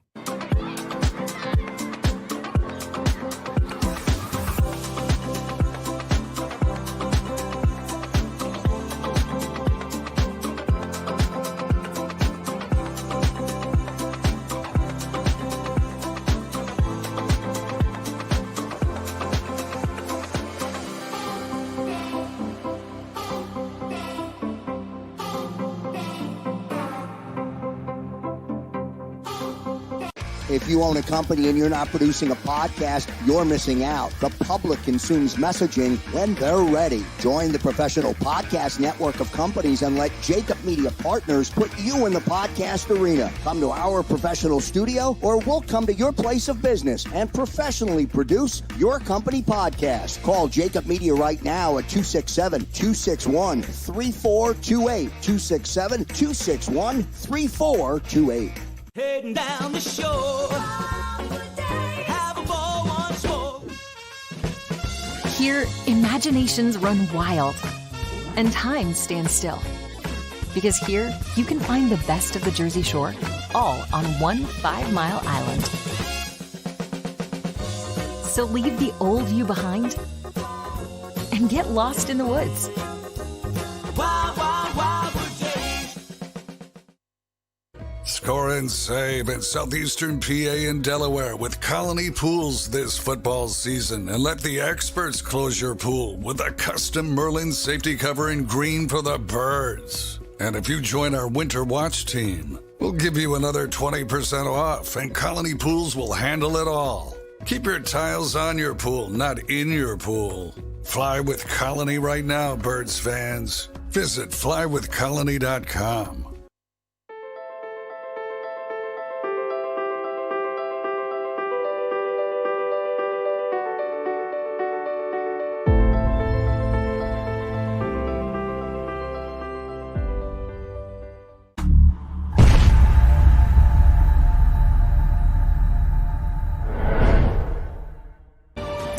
Eagles. Eagles.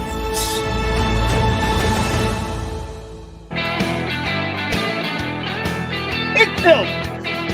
Joe Mesa from Mesa and Associates will be with us also in the 5 o'clock hour, 5:30. Proud sponsor of the road to Vegas for the Super Bowl. We so appreciate Joe coming aboard with us. That'll be at 5:30. Get his spin on tonight's game as well. You guys didn't answer the question when I asked you.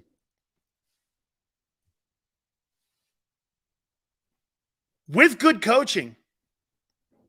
Hey, by the way, you guys, here, let me do this when it comes to Hurts, and I want to compare one more time here to Tua. Tua's got better coaching now, doesn't he, than what he had under Brian Flores? Yes or no? He's got better coaching. Would it be fair to say that maybe, and you know what? Maybe Shane Steichen on what, people were saying around Philadelphia about Shane Steichen. Maybe he is a good play caller. Maybe he is a good offensive coordinator. Right? John McMullen kept saying, guy's one of the best play callers in the league.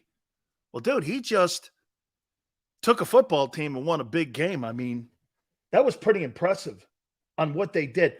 That Colts team has no right winning football games. They have no right winning football games. There's not a lot of talent on that team. They have no right winning games. And really a fine job, man. They did a really nice job. Right? And now you have Brian Johnson, who's kind of feeling his way through with Hurts, and we're all going like this. It just doesn't quite look the same. Well, look at Tua now. Man, this guy gets this play calling genius. This quirky dude, and who looks like a ball boy, like for the Italian national soccer team. And he's a tremendous play caller. Tua's not beating Kansas City. Oh, I think they can beat them easily. Oh, absolutely. Oh, absolutely. There's better personnel in Miami than there is in Kansas City. Kansas City doesn't have great personnel. They beat the shitty Bears. I wouldn't be putting that performance up that they trounced the Bears and putting that up into any kind of, well, hey, they were great. They have Travis Kelsey and a bunch of nobodies. On defense, they have, you see what they're doing now to Chris Jones? They're moving him to even defensive end, defensive tackle. And they're moving him up and down the line of scrimmage because they really don't have anything else too. Okay? I mean, there's Travis Kelsey, Chris Jones, Andy Reid, and Mahomes. The rest of it are dudes. Like, if the Eagles were to lose Hurts, they still might win 8 games. If Kansas City loses Mahomes, they won't win a game. They won't win a game. Okay, I mean, there's just no talent there. The Eagles have more. You realize the Eagles have more talent still right now than Kansas City has. They still have more talent, but the quarterback's exceptional. This guy, Tagovailoa, if you put Tagovailoa in Kansas City with Andy Reid, he'd be doing the same thing. He'd be doing the same thing. Tagovailoa is a better passing quarterback than Jalen Hurts, and it's not close. Now, Jalen Hurts is a better and superior runner, not quite the passer, and he's durable. Anybody's durable when you're talking to him. Mahomes got hurt yesterday, so they're very fortunate it was just an ankle roll. Absolutely. See, some people in here will try to convince you that Jalen's a better passer than Tua. That's not true. It's never been true. It's never been true. They knew that at Bama. Okay? But wait a minute. I'm not saying that you sit there. Where would you put your 200? I'll tell you this. If you're Tagovailoa and you picked up the option, which Miami did, wow. That was a stroke of genius. Because you know what helped the Dolphins? Him getting hurt last year. Those concussions saved saved the Dolphins $45 million. Because he's playing like Mahomes right now. Picture that. Chris Greer has done two things to improve the Dolphins. The firing of Brian Flores, who I like, who I think did a great job down there. Upgraded the play calling.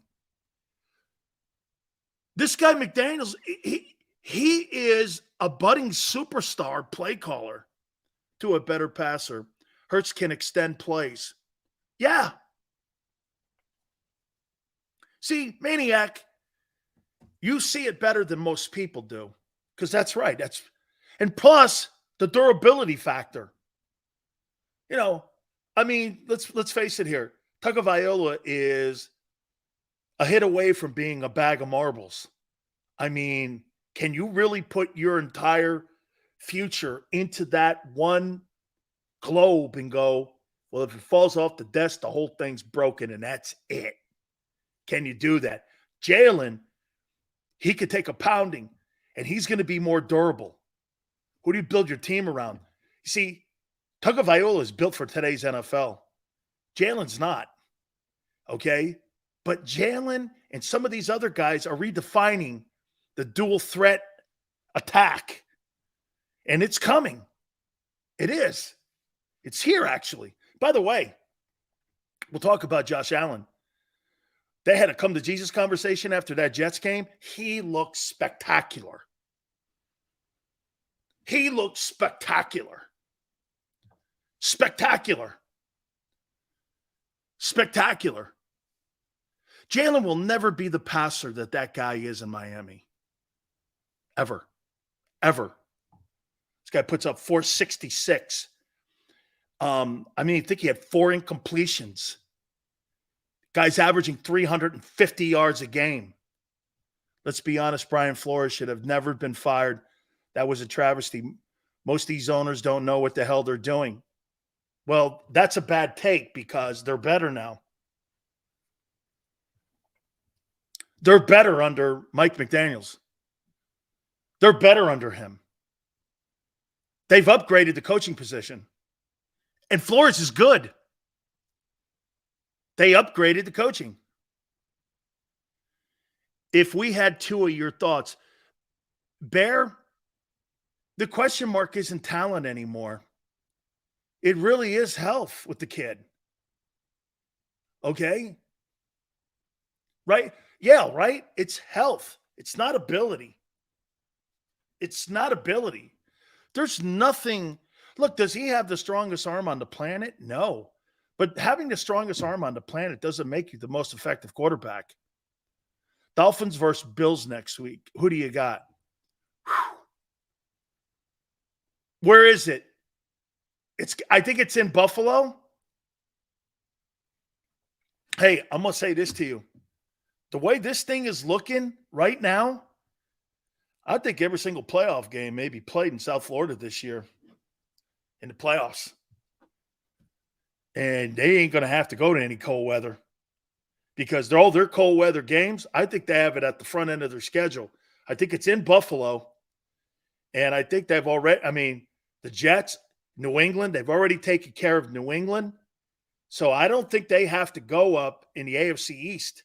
And I don't think they have to go to – you guys maybe want to check that out just to fact check that.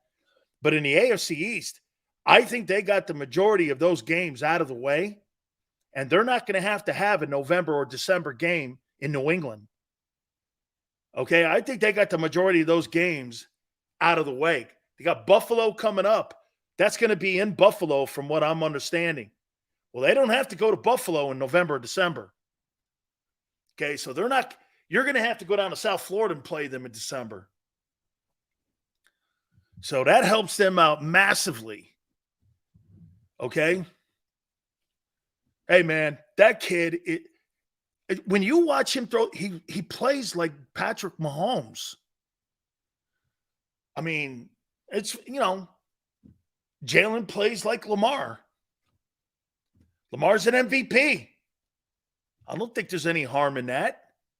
By the way, I think the Ravens, we're going to talk about week 3. I think the Ravens, I think they got jobbed in a call out there by the refs. It was holding. That would have kept the drive going, and they could have kicked the field goal and won that game. Joe Mace is going to join us, proud sponsor of JAKIB Sports and also our road to Vegas for this year's Super Bowl. We're going to talk with him. That'll be at 5:30. I want to look at week 3. We'll preview a little bit more for tonight's Eagles and Buccaneers. What, again, to look at. Please do me a favor. Hit the like button. Power Hour's coming up. It is game day. Keep it here on the National Football Show.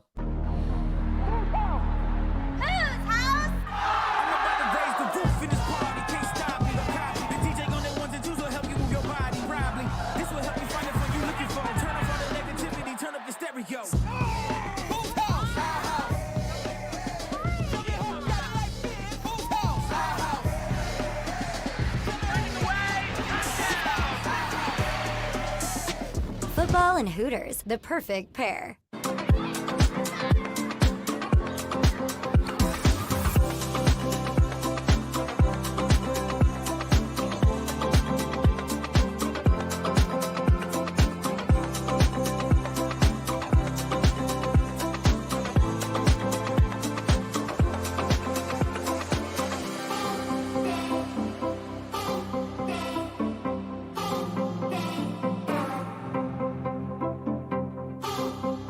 If you own a company and you're not producing a podcast, you're missing out. The public consumes messaging when they're ready. Join the professional podcast network of companies and let JAKIB Media Partners put you in the podcast arena. Come to our professional studio, or we'll come to your place of business and professionally produce your company podcast. Call JAKIB Media right now at 267-261-3428. 267-261-3428. Heading down the shore. Have a ball once more. Here, imaginations run wild and time stands still. Because here, you can find the best of the Jersey Shore, all on one 5-mile island. So leave the old you behind and get lost in the woods. Wild, wild, wild days.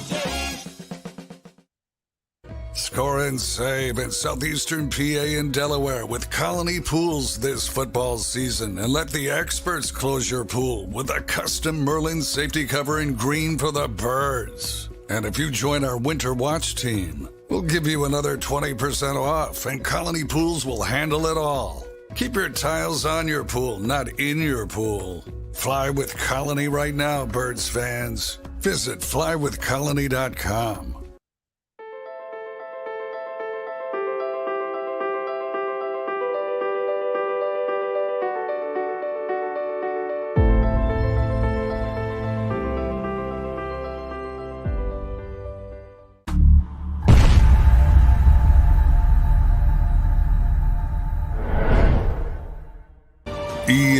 EAGLES, Eagles.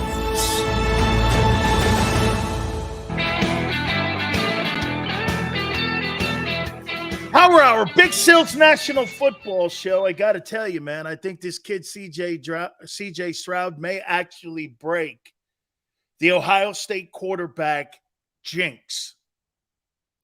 Okay? He may actually break it. So far through 3 games, 906, 4 touchdowns, 0 picks. I mean, you got to like what you're seeing here with this kid. You just got to like. By the way, we'll talk a little more Eagles and Bucs. We're also going to look at week 3 here in a second. Joe Masa's going to join us, proud sponsor of JAKIB's Road to the Super Bowl and to Vegas. He'll join us at 5:30. So this kid looks like the real deal here, man. I mean, Ohio State has never produced a quarterback worth of shit for the NFL. They've never produced one. They've been nothing but bums. This kid looks legit. Okay? He looks legit. By the way, that whole train wreck in Chicago with Justin Fields, dude, you got to get out of there, man. You got to get out. You know what? I don't think he's very good. I never thought he was very good. I thought he was he worked so hard. And he got frustrated with some bullshit words last week, talking shit on his coaches. Okay, I get it. Frustration. Sometimes you lose your poise. It's cool. Okay. You know, I forgive that stuff, but you're in Chicago. You're in Chicago. There's 2 places where you go to die if you're a quarterback. The New York Jets and the Chicago Bears. Those are just 2 places you go to die.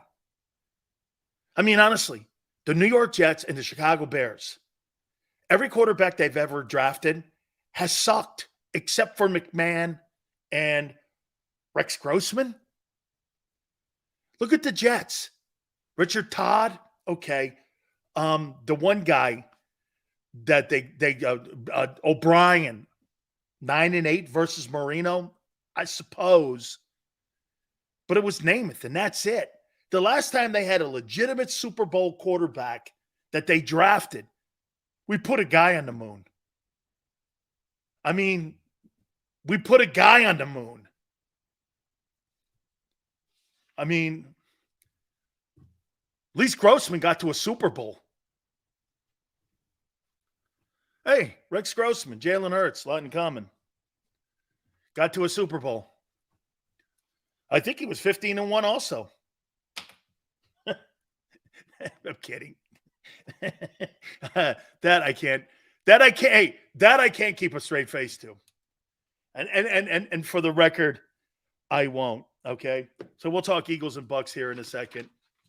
Let's take a look at week 3 here before we get Joe on here. I thought Deshaun Watson looked great. 27-3. They beat the Titans. I thought he looked great. 289, 2 touchdowns. Browns are 2-1. Titans fall to 1-3. Man, if you get that kind of play out of Deshaun Watson, outside of that Carson Wentz play where he threw the ball backwards, I was like, dude, please, you wrecked a lot of what you did good by that stupid-ass play.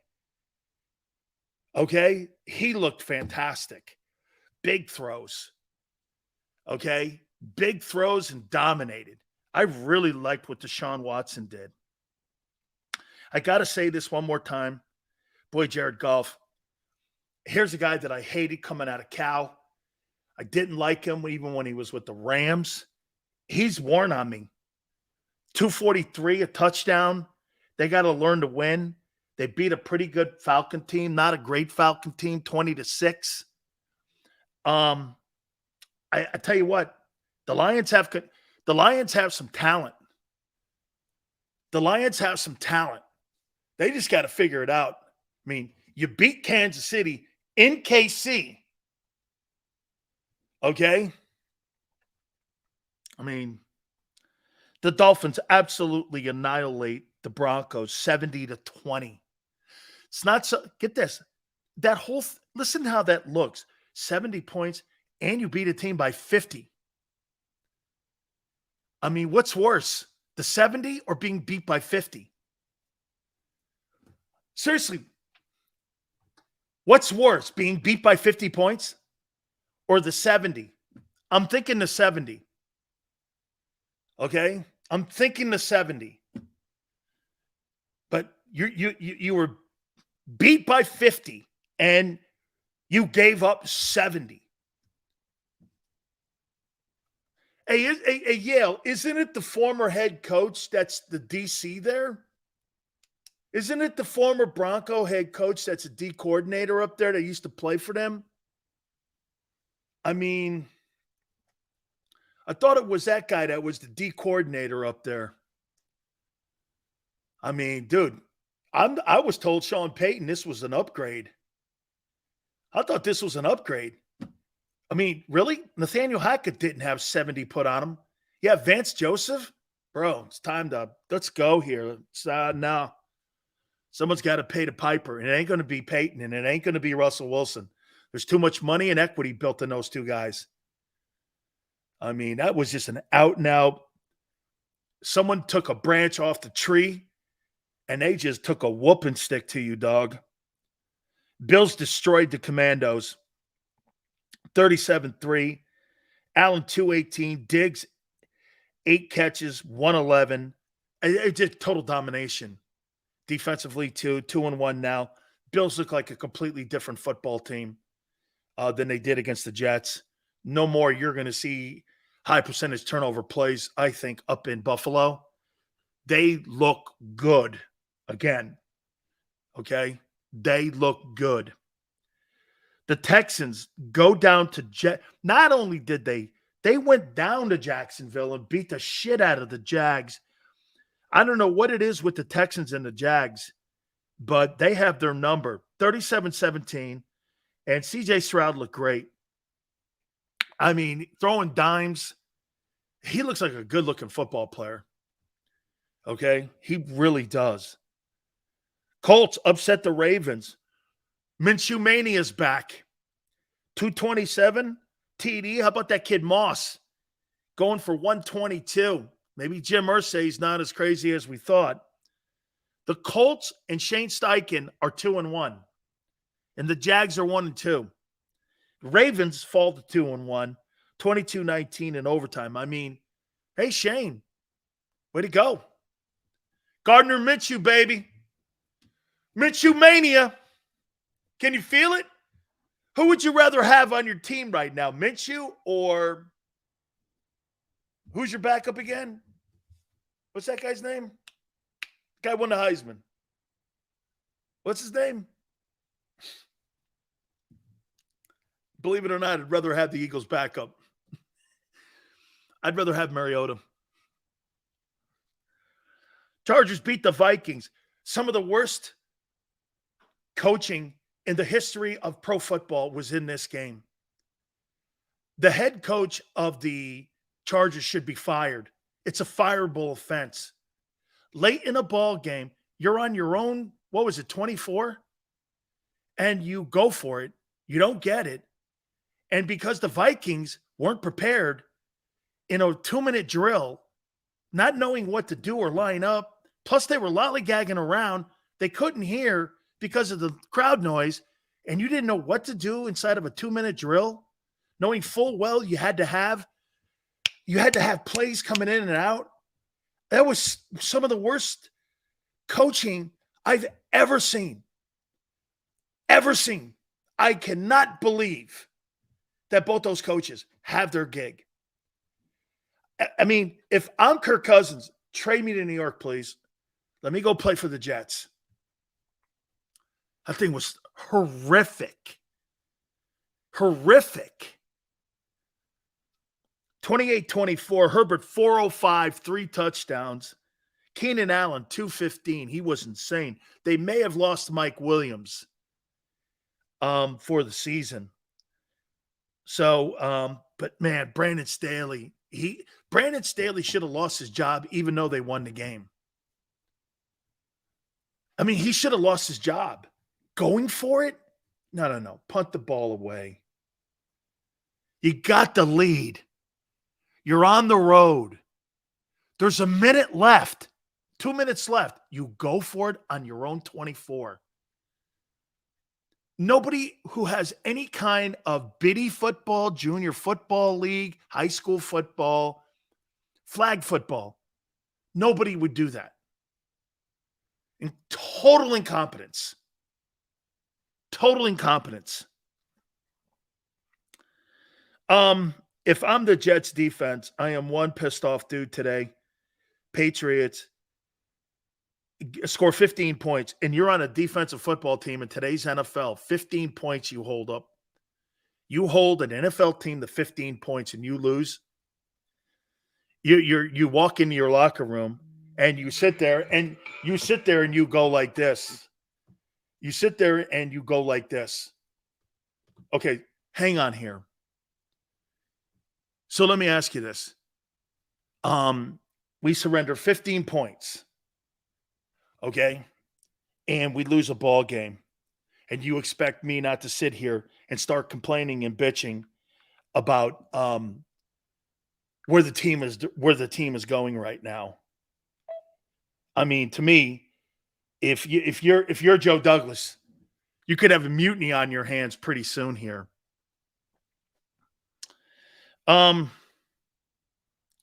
This Packers and Saints.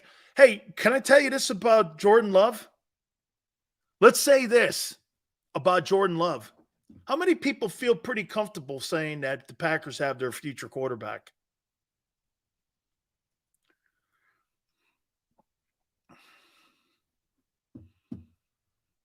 I don't know.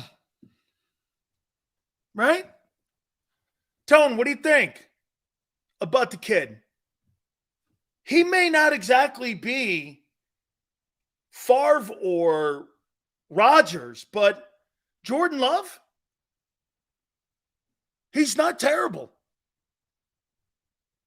He's not terrible. I think he's pretty good, dude. I mean, I don't know. I mean, I like the guy. Yeah. I mean, you know, you can get a sense that they like him and the players like him. He's not Aaron Rodgers, but I don't know. I mean, I tell you this. If you're the Packers right now, you have for the last 31 years drafted quarterbacks correctly. How many organizations like the Bears and the Jets can't get one right? Look what happens when you do it right, like Green Bay has been. Green Bay's underachieved by Super Bowl wins with all those quarterbacks that they've had for the amount of years they played. Still, they've gotten the position right for 4 decades. I mean, right? 18-17, they come back, love 259 and 1 touchdown. Chiefs destroy the Bears at the Taylor Swift concert. 41-10. Mahomes 272, 3 touchdowns, did twist his ankle. I thought they played great at the Taylor Swift concert. It was fantastic.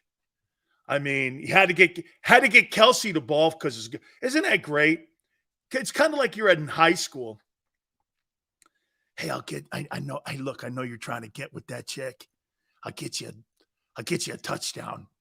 Hey, this would help me out a long way, man. You know, I'm going to take her to dinner. Can I get a TD? Can you get me in the end zone, man. I need a touchdown. Please do me a favor. Hey, this will go a long way for some tail tonight. And I'm not talking lobster tail. You know, like, come on, man. We're boys. I'll hook you up with one of her friends. Okay. You know, she's got a lot of friends in the business. You know, I'll hook you up, man. Right? Oh, Travis Kelsey had a big day. And then maybe a big night. Yeah. Yes, sir, man. Hey, let me just say this, man. Okay? Yeah, that was a big night for him, man. He's so exhausted today. He played a lot last night. I mean, yesterday or whatever. Travis Kelsey's got to be exhausted, man. What an effort. This guy went 24/7, dog. This guy had 2 ball games he played in one day, man. So, what do you think he was under more pressure? What do you think hey, Sue, what would be more pressure, Sue, the Bears or Taylor Swift? Who was more of a threat to Travis Kelsey yesterday? Who do you think was more of a threat? The Bears, secondary, or Taylor Swift? You had to do this right.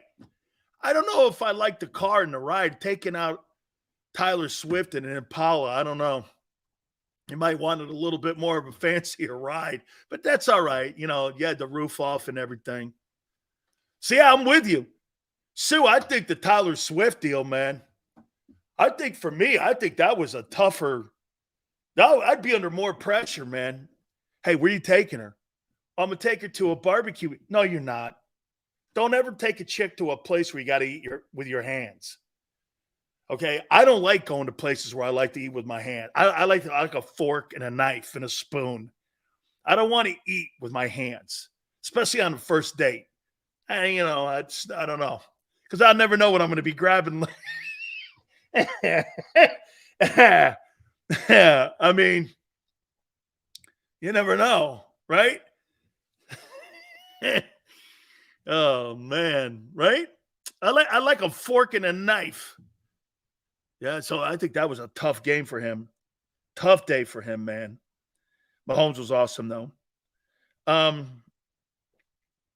Geno Smith, man, over the Panthers. 37-27. I think the Seahawks are now 2-1 on the season. Cowboys get steamrolled. Who's Dobbs? It's Joshua Dobbs. Who was the running back that got – a running back had 200 yards rushing, right? Is Tyler Swift the Madonna of today? I don't know Tyler Swift. I don't listen to that kind of stuff. But she's probably more popular because when Madonna came up, Death Row, Madonna didn't have social media. Madonna would be as big, if not bigger, than Tyler Swift today. So Death Row, I don't know any of Tyler Swift's music, but she sure sells out a ton of people, man. I mean, my cousin's two girls went and saw her. Place was packed. She puts a great concert on, from what I understand. I mean, she performs in front of like 85,000 fans. Hey, I saw that. Hey, Sue, I Googled her net worth. It's like $800 million. So see what I'm saying about if you're Travis Kelsey? You take a chick out that's worth $800 million in a sedan? I mean, right? Hey, what's next? A station wagon? Hey, Tyler, here's my station wagon, my Wagoneer. I mean, I don't know. I mean, I kind of get it. She probably has never been in a station wagon or a Mountaineer or, I mean, what's next? Bass fishing? Hey, let's go bass fishing. Is she like from the Philly area?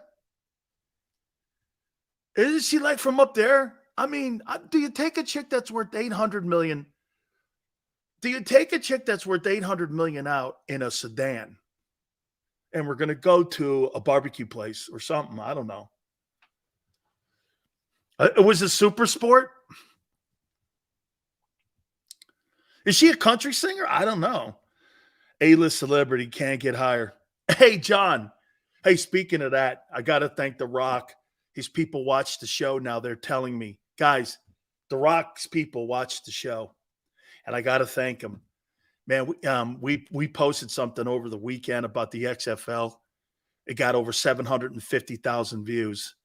So the logo of the show, the exposure of the show on Rock's social medias, in one social media outing, for 25 hours or whatever it was, it had over 750,000 views.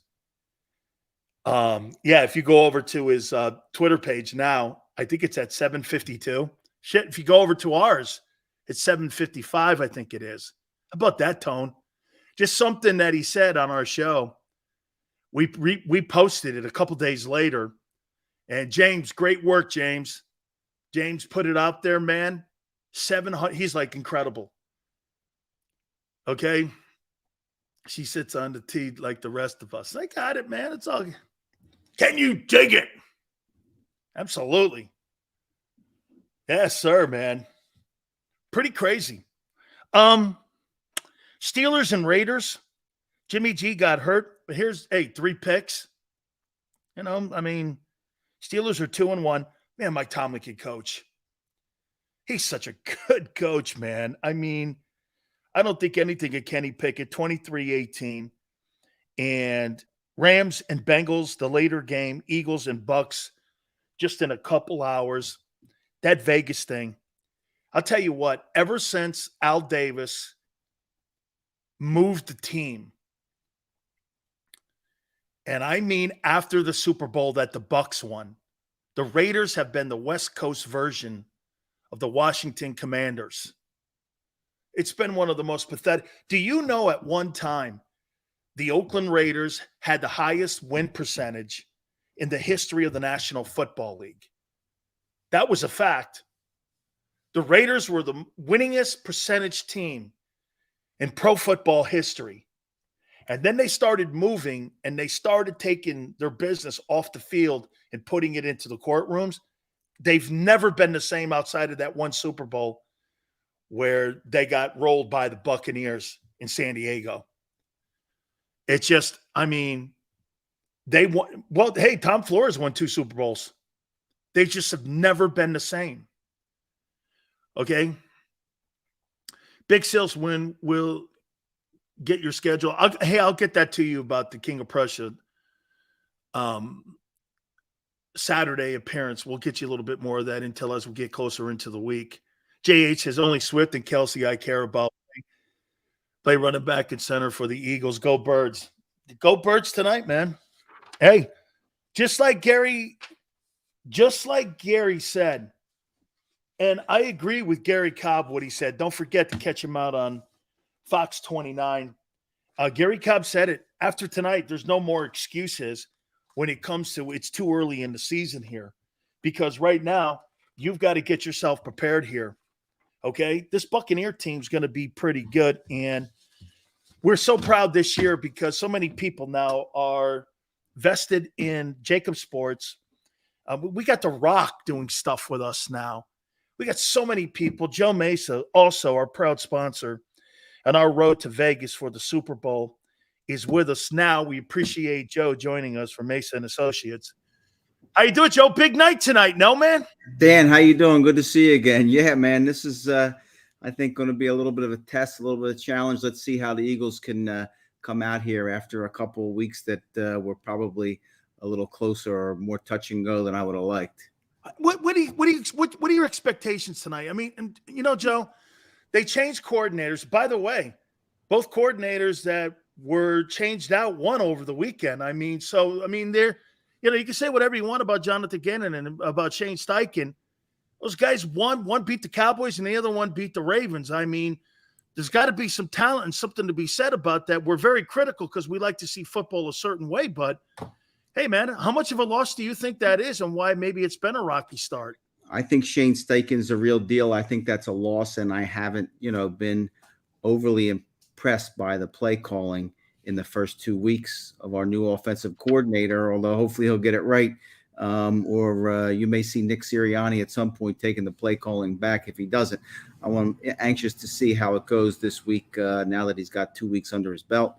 Jonathan Gannon, I don't know that I'm as high on him as I am Shane Steichen. I mean, it looked to me like Dak Prescott threw that ball right to Kazir White. Not sure what he was looking at or who he was throwing to, but, we're always happy to see the Cowboys lose. Hey, I'll throw this at you here. That Kazir White kid, yeah. He was all over the field yesterday for the Cardinals, man. Joe, I got to tell you, I mean, there's some significant guys that you may see play out tonight because that kid, Mike Evans, can play.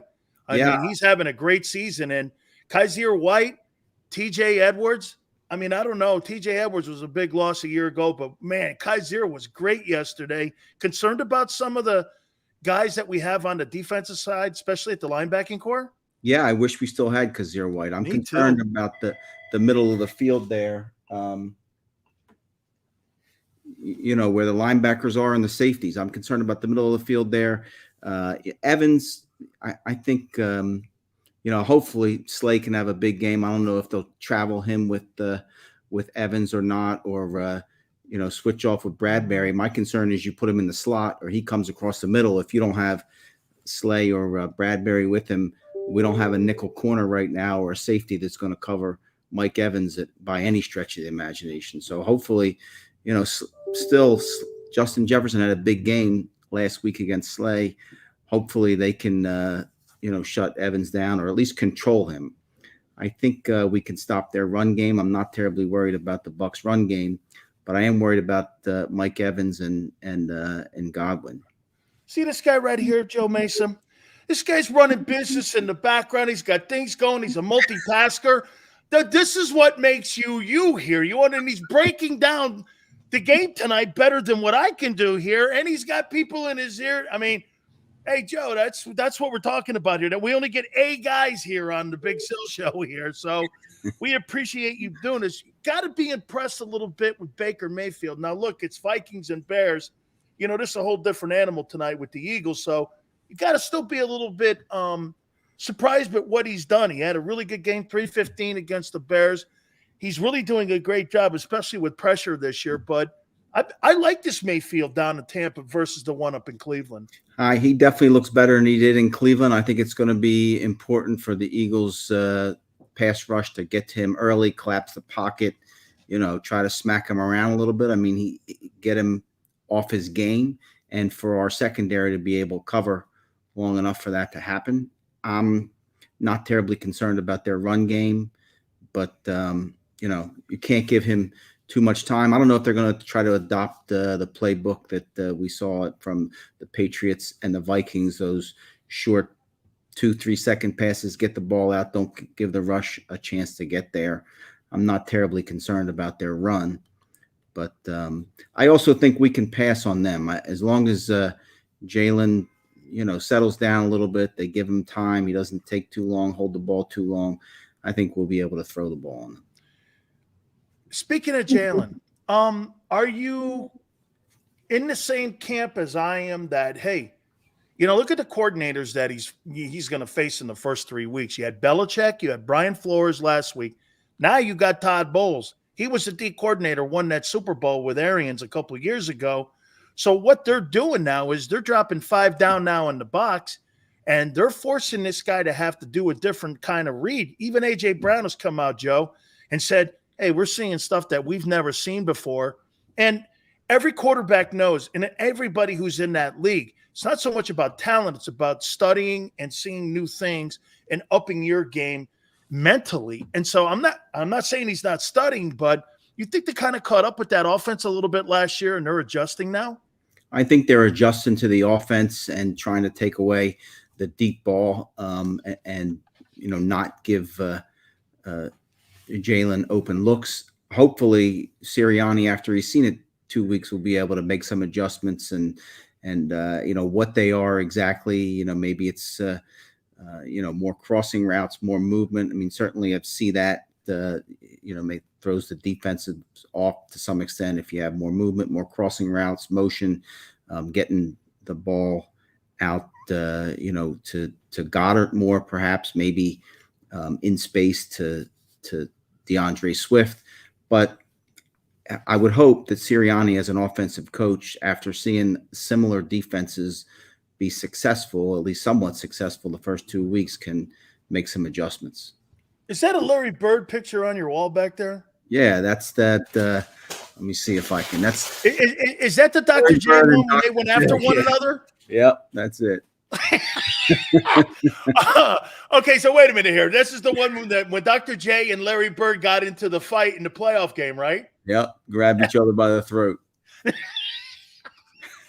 Maybe that's symbolic of how Joe goes after people who go after his people. That's the way I practice law. It's the way I live my life. You come after me, we're coming after you.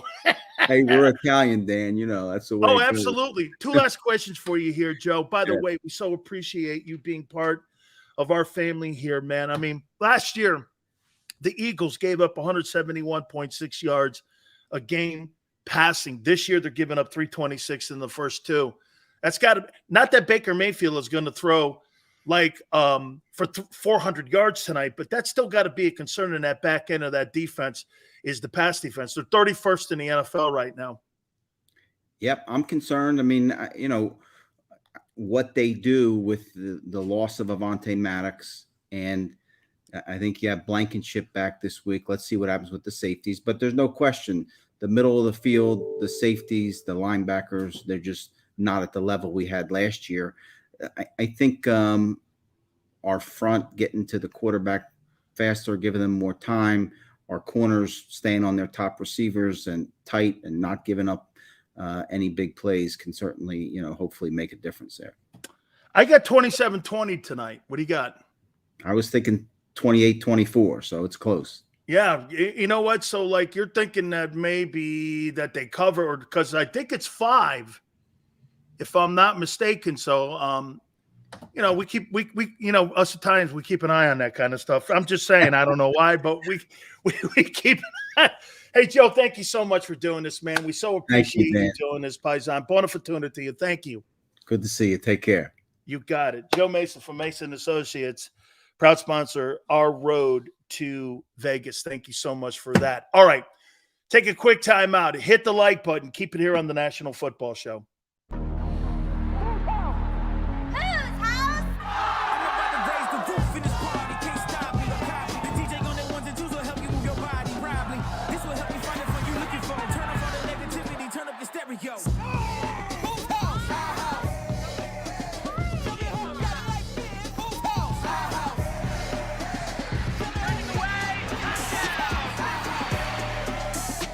Football and Hooters, the perfect pair.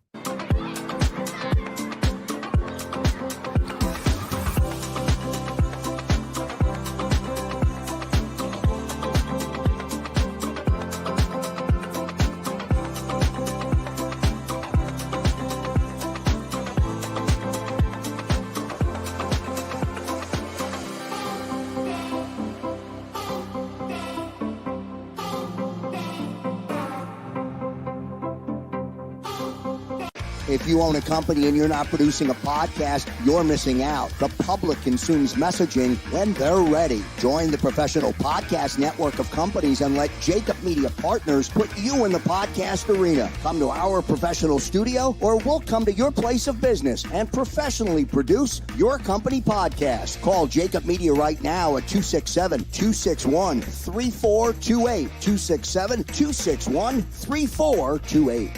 Heading down the shore. Have a ball once more. Here, imaginations run wild and time stands still. Because here, you can find the best of the Jersey Shore, all on one 5-mile island. So leave the old you behind and get lost in the woods. Wild, wild, wild days.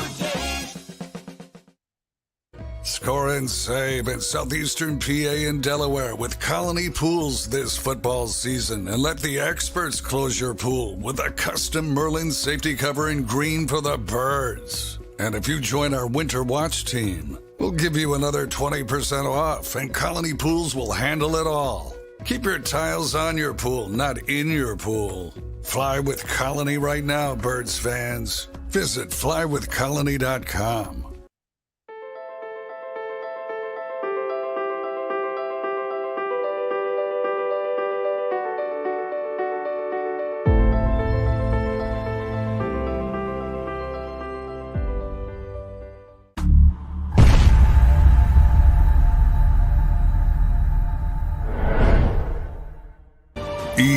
EAGLES, Eagles.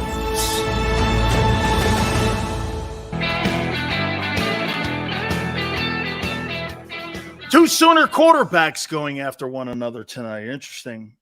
Please hit the like button. We get closer to kickoff for Eagles and Buccaneers. Biggest concern going into tonight is what?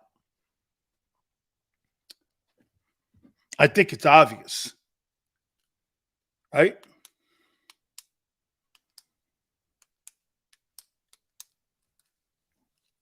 What's the biggest? Third down defense. Interesting how Tone put that. Third down defense. That could mean a variety of things. See, for me, for the Eagles to have control of this game, they need to take a page out of what they did a year ago. When first down. Got to win first down. And you can't be doing this because, by the way, you have been doing this. You are third in the league in 3 and outs. You can't have, hey, look, you're going to have 3 and outs versus the Todd Bowles Super Bowl champion defense. That's what this is. You understand that. I mean, hey, you're not a Super Bowl offense. No, I'll take that back. You're a Super Bowl offense. That's a Super Bowl championship defense. I mean, there's not a lot of old guys on that team. Winfield, maybe a little bit. Maybe Shaq Barrett. His hair's on fire this year. He's playing great. That's a Super Bowl championship defense that shut down a team you couldn't offensively. Okay? Just remember that. As much as you guys think you're better than the Bucs defense, you have no resume to say you are. Well, we had 70 sacks. We did this. We won an NFC. They won an NFC and a Super Bowl. And their middle linebacker is 25 years old and is the captain of the team and was in that Super Bowl. I hate to say it, but Kaiser White was the leading tackler against the Cowboys, and he got the interception. So we were wrong. Hey, Kaiser White is playing his ass off. He looked better in Arizona than he did in Philly. I couldn't believe that was the same guy playing. I mean, he was good in Philly. He was a Pro Bowler. I mean, he was a Pro Bowler yesterday. He was one of the stars on that football team. He was one of the best players on the field. Okay? Sills, they had Brady, and that was like 4 years ago. Look at Keon. Brady doesn't play defense. They shut Mahomes down. Then they turned around and shut your boy down a couple years ago in 21. Made him look dumb. Same coordinator, same talent, same people. You're better, though. Okay, let's see it. We're going to find out. You have no track record to tell me that you're better than the Buccaneer defense. You have none. You have no proof of that.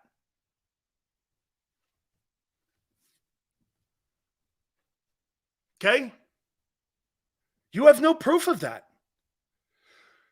You're not better this year than you were a year ago, offensively or defensively. You're making it sound like you're playing great. You're almost last in pass defense.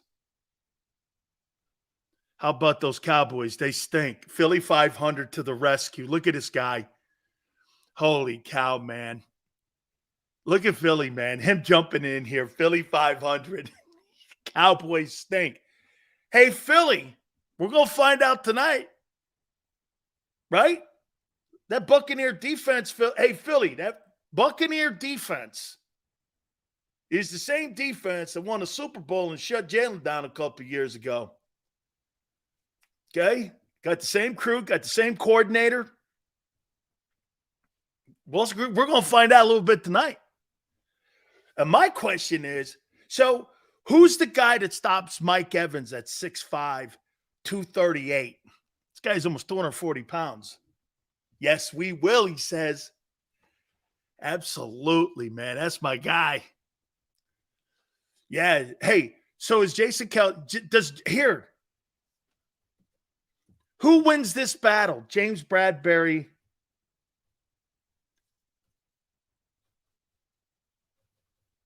or Mike Evans? Who wins this? I say Mike Evans has 10 catches for 175 and a TD.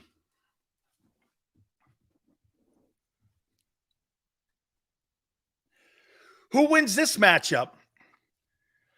Jason Kelsey versus Vita Vea. I got to look something up, too. Vita Vea, I got to look and see what he's done. Vita Vea.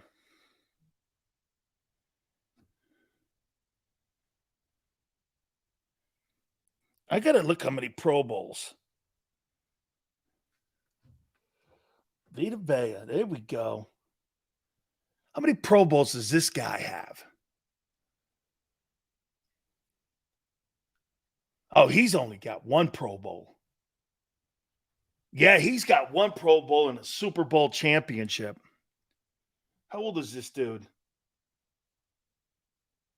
Oh, he's 28. I'm taking Vita in this one.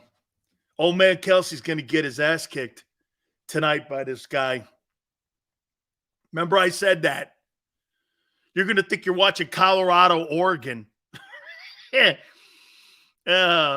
you're going to think you're watching Colorado, Oregon tonight, dogs. Yes, sir, boy. That guy, Kelsey's looking a little bit long in the tooth, dog. I'll take my Hall of Fame center. Ah, yeah. This is what I'm. Hey, so you're not going to let Baker Mayfield throw for 350 yards on you? Michael goes, yeah, right. Hey, well, he got his ass kicked in the New England game. Played a little better in the Viking game. Got his ass kicked in that New England game. Okay. No, he's not. Why? Hey, Kelsey knows what he's up against. He said it on his podcast. This guy can play to run, man. I think he's the best run stopping. Now, look, he's not much of a pass rusher, though. Okay. Hell no.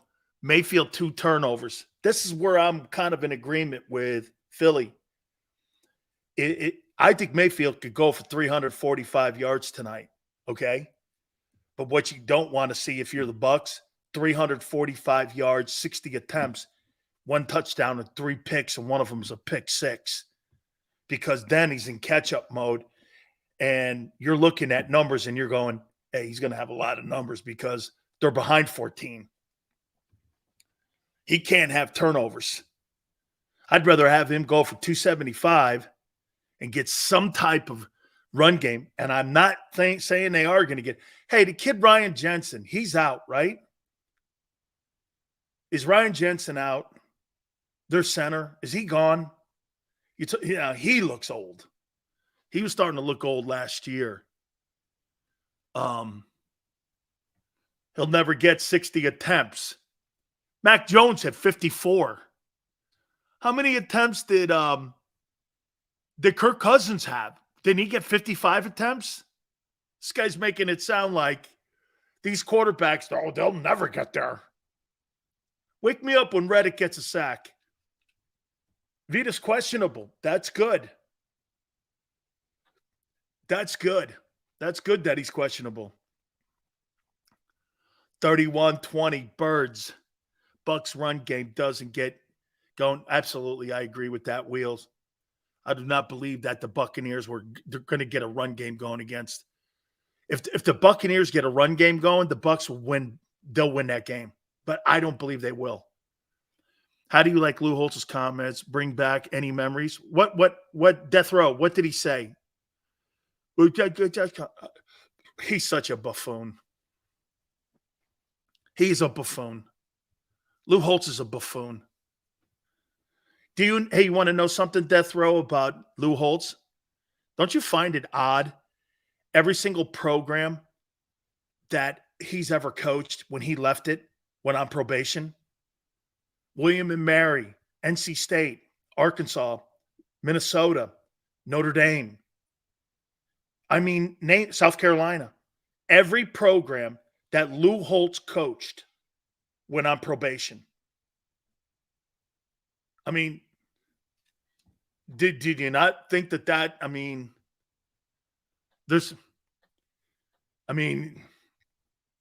every program, which means he cheated. Every program, even Notre Dame. The only reason he won at Notre Dame was because they had that thing called Prop 48. I think it was called Prop 48, where they took under qualifying kids at Notre Dame for the first time. Then they stopped it after 4 years. Ricky Waters and Bettis, that's how they got in. And good for them. They got a college degree. I'm not saying it. The kids took advantage and they won a national title. But they stopped that. Notre Dame never won another one after that. Okay? What did he say? I'd like to know what he said about I'm sure he said something shitty. Lou Holtz. I'd like to know what he said. Sills, how about them Cowboys? We'll find out tonight. How about them Eagles? We'll find out tonight. How you doing? Okay, we'll find out tonight. He was, hey, Zeus, that guy was with the Jets, and then he realized he couldn't talk shit like Nick to pros, and he couldn't handle it, and he ran back to college where he could bully kids around. Okay, Bucs' only chance is to stop the Eagles' elite run game. Your run game hasn't been really elite outside. Well, I'll take that back. They did a decent job in New England, and they did a really good job in the last game, over 200. Anytime you go over 200 yards, yeah. Okay. Sills, official prediction tonight. I'll give it to you here in a little bit here. Best, you don't even, the Bucs going to beat the Eagles. I never said that. I've never said that. I've never said it at any time that I think the Bucs are winning. I think they can win because the Eagles are not playing great on defense. You can't think you're playing good. You just saw a good Dallas team get killed. You got killed too. You're last in pass defense. Hey, Tyler, you're last in pass defense. You're 31st. You're last in pass defense. You're playing great.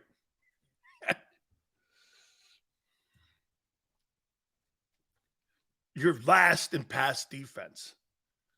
Sills prediction. That's not my prediction. 24-21. No. One thing for certain. Eagles. Marky Dan, hey, Sills, have you been watching the Hurricanes this year? Van Dyke is playing his ass off. We got a big game, number 15 UNC in 2 weeks. Afterward, the schedule gets soft. Do you think the Canes could crash the dance this year? Thank you very much, Marky.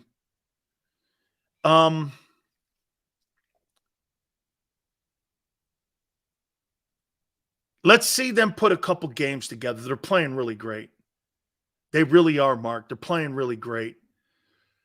Sills Lou Holtz quotes, there's not as tough as they used to be. That's why they lost some of their big games. Holtz commented. He must be talking about Notre Dame. It's not that Notre Dame is not tough. They don't have very good players in there anymore. Look at their schedule. Their schedule's soft. I mean, you have Northern, Eastern Michigan, and Long Beach State. Notre Dame never plays shitty schools like that. No sleeping tonight, Big Sills. Reddick, 2 sacks. You better, man. I haven't seen him. He's been on a milk carton. Hey, Marky, thank you. That's really cool. But I'll say this to you. Notre Dame will never win a national title. That's why Brian Kelly left. He knows that. They'll never win a national title ever again, football, because they had to soften the schedule. You see, remember something about Notre Dame. It's not important who they play. Notre Dame's brand is what college football and television executives want. Notre Dame is no longer a powerhouse football program. They're a powerhouse ratings entity. They're all about ratings. It's kind of like the Cowboys in a way. Hey, FSU's good, man. That win over LSU and Clemson, Miami has nothing on their schedule like that as of yet. A&M was a really good win. A&M was a really good. Yeah, Penn State looks great. They do look good. By the way, hey, Mark, I can't wait for the day when they can fire Al Golden as a D coordinator at Notre Dame. Okay? Seal's going to be cussing us out tomorrow because all his takes fell flat. Sure hope you're right. Congratulations to you. That would be a good win for you, man. Oh, he was talking about Ohio State and Ryan Day. And that's why Ryan Day got pissed off. Because he's not recruiting.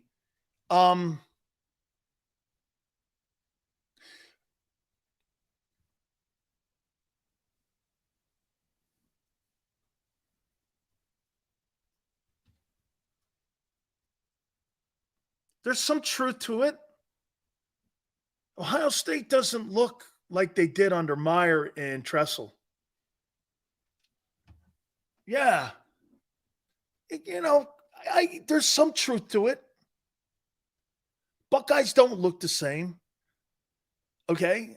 There's a lot of skilled guys on that team, though. They got a lot of good. Big Seals ain't doing anything like the Gritty. I don't do that stupid stuff. Eagles 40, Bucs 16. Book it, baby. Okay? Later, Dan. Thank you for an amazing show, Mr. International. We thank you for being part of it. All right. One more time. Here we go. This is what I think happens. This is a different animal that the Bucs have seen. It's not Vikings and Bears. It's a better roster.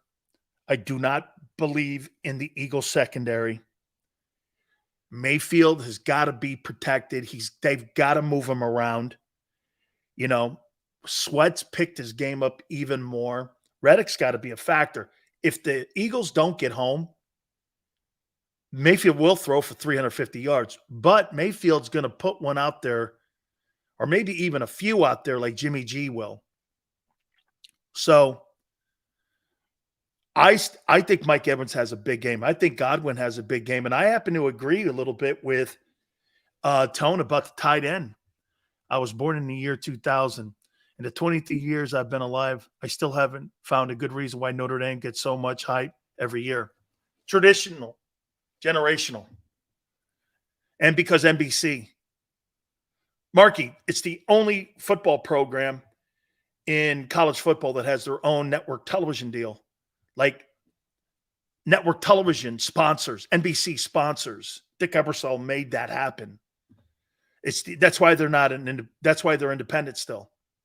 Is because NBC pays them gargantuan money. It's not about them winning games anymore. Nobody cares. Or who they play, I should say. Okay? I think Hurts finds his guys, too, because one thing I'll say about the Buccaneers secondary, even though Winfield's back there, they're going to have to bring blitzes. One thing I think Jalen and that pass defense has struggled on is blitzes. And they've been getting home. 7 sacks have been surrendered by your old line. Love you, bud. Go Birds. Got you, maniac. I have 27-20 Eagles, and they cover. I think it's 5. I got 27. Tone, what do you got, buddy? What'd you say earlier? Just to double it. What do you got, Tone, tonight? 28-17 Birds. Marky's got 28-17 also. 35-24. Hey, if you want to follow me, I'll be over on Twitter at Dan Sileo Show too. Love you, Seals. Can't wait for tonight and tomorrow's show. Favorite show for football is here. Senor, you're awesome, man. Some of my favorite people. You guys give me a ton of shit. Even you, Keon. Eagles 35, Bucs 14, Maxon 27-24. Got a closer one, 28-21. That's a good one. 34-14, 31-24. By the way, the other game, is it Rams and Bengals? Is Burrow playing? Is Burrow playing tonight? If not, I think the Rams win that game.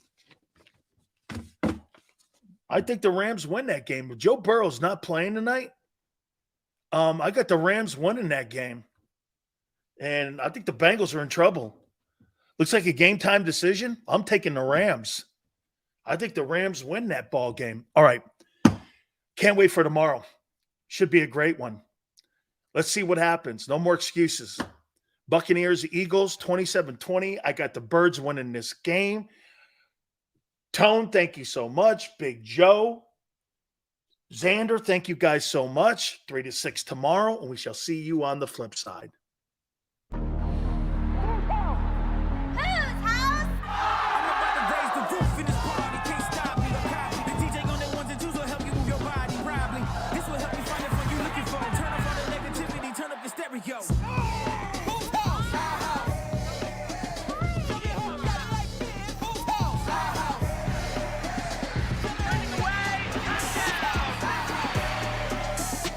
Football and Hooters, the perfect pair.